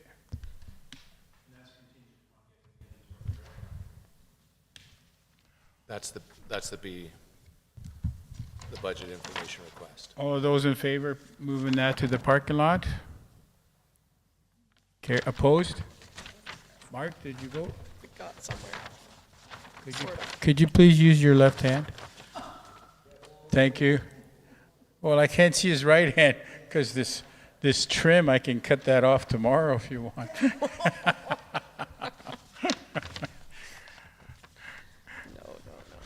Carrie? Yes, Sue. Just so we understand, so right now the budget is the same, but inventory has been moved to the parking lot. Is that correct?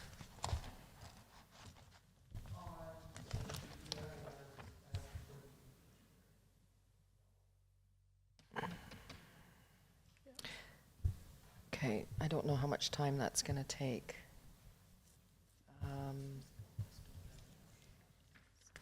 Do we even do inventory? Do we actually?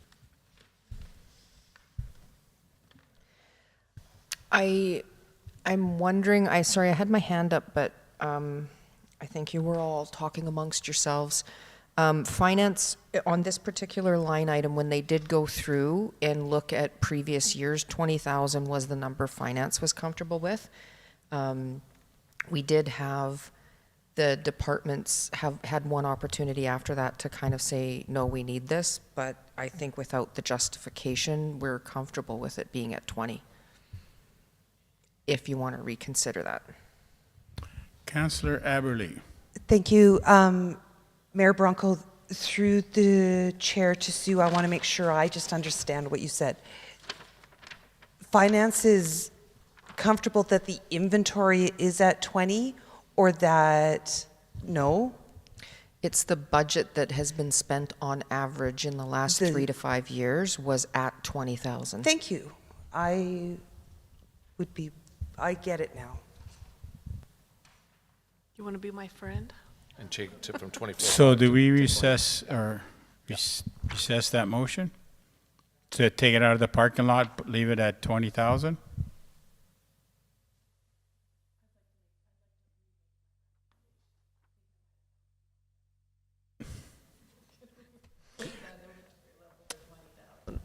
So Councillor Laura White would like to move that to 20,000. Any debate? If none, all of those vote, all those in favor? Carried. Kevin, would you like to proceed tomorrow? Yes, please. We're done? Through the chair to council, I'm at your bidding. I move to have the recess till tomorrow after council. After council. I'm learning.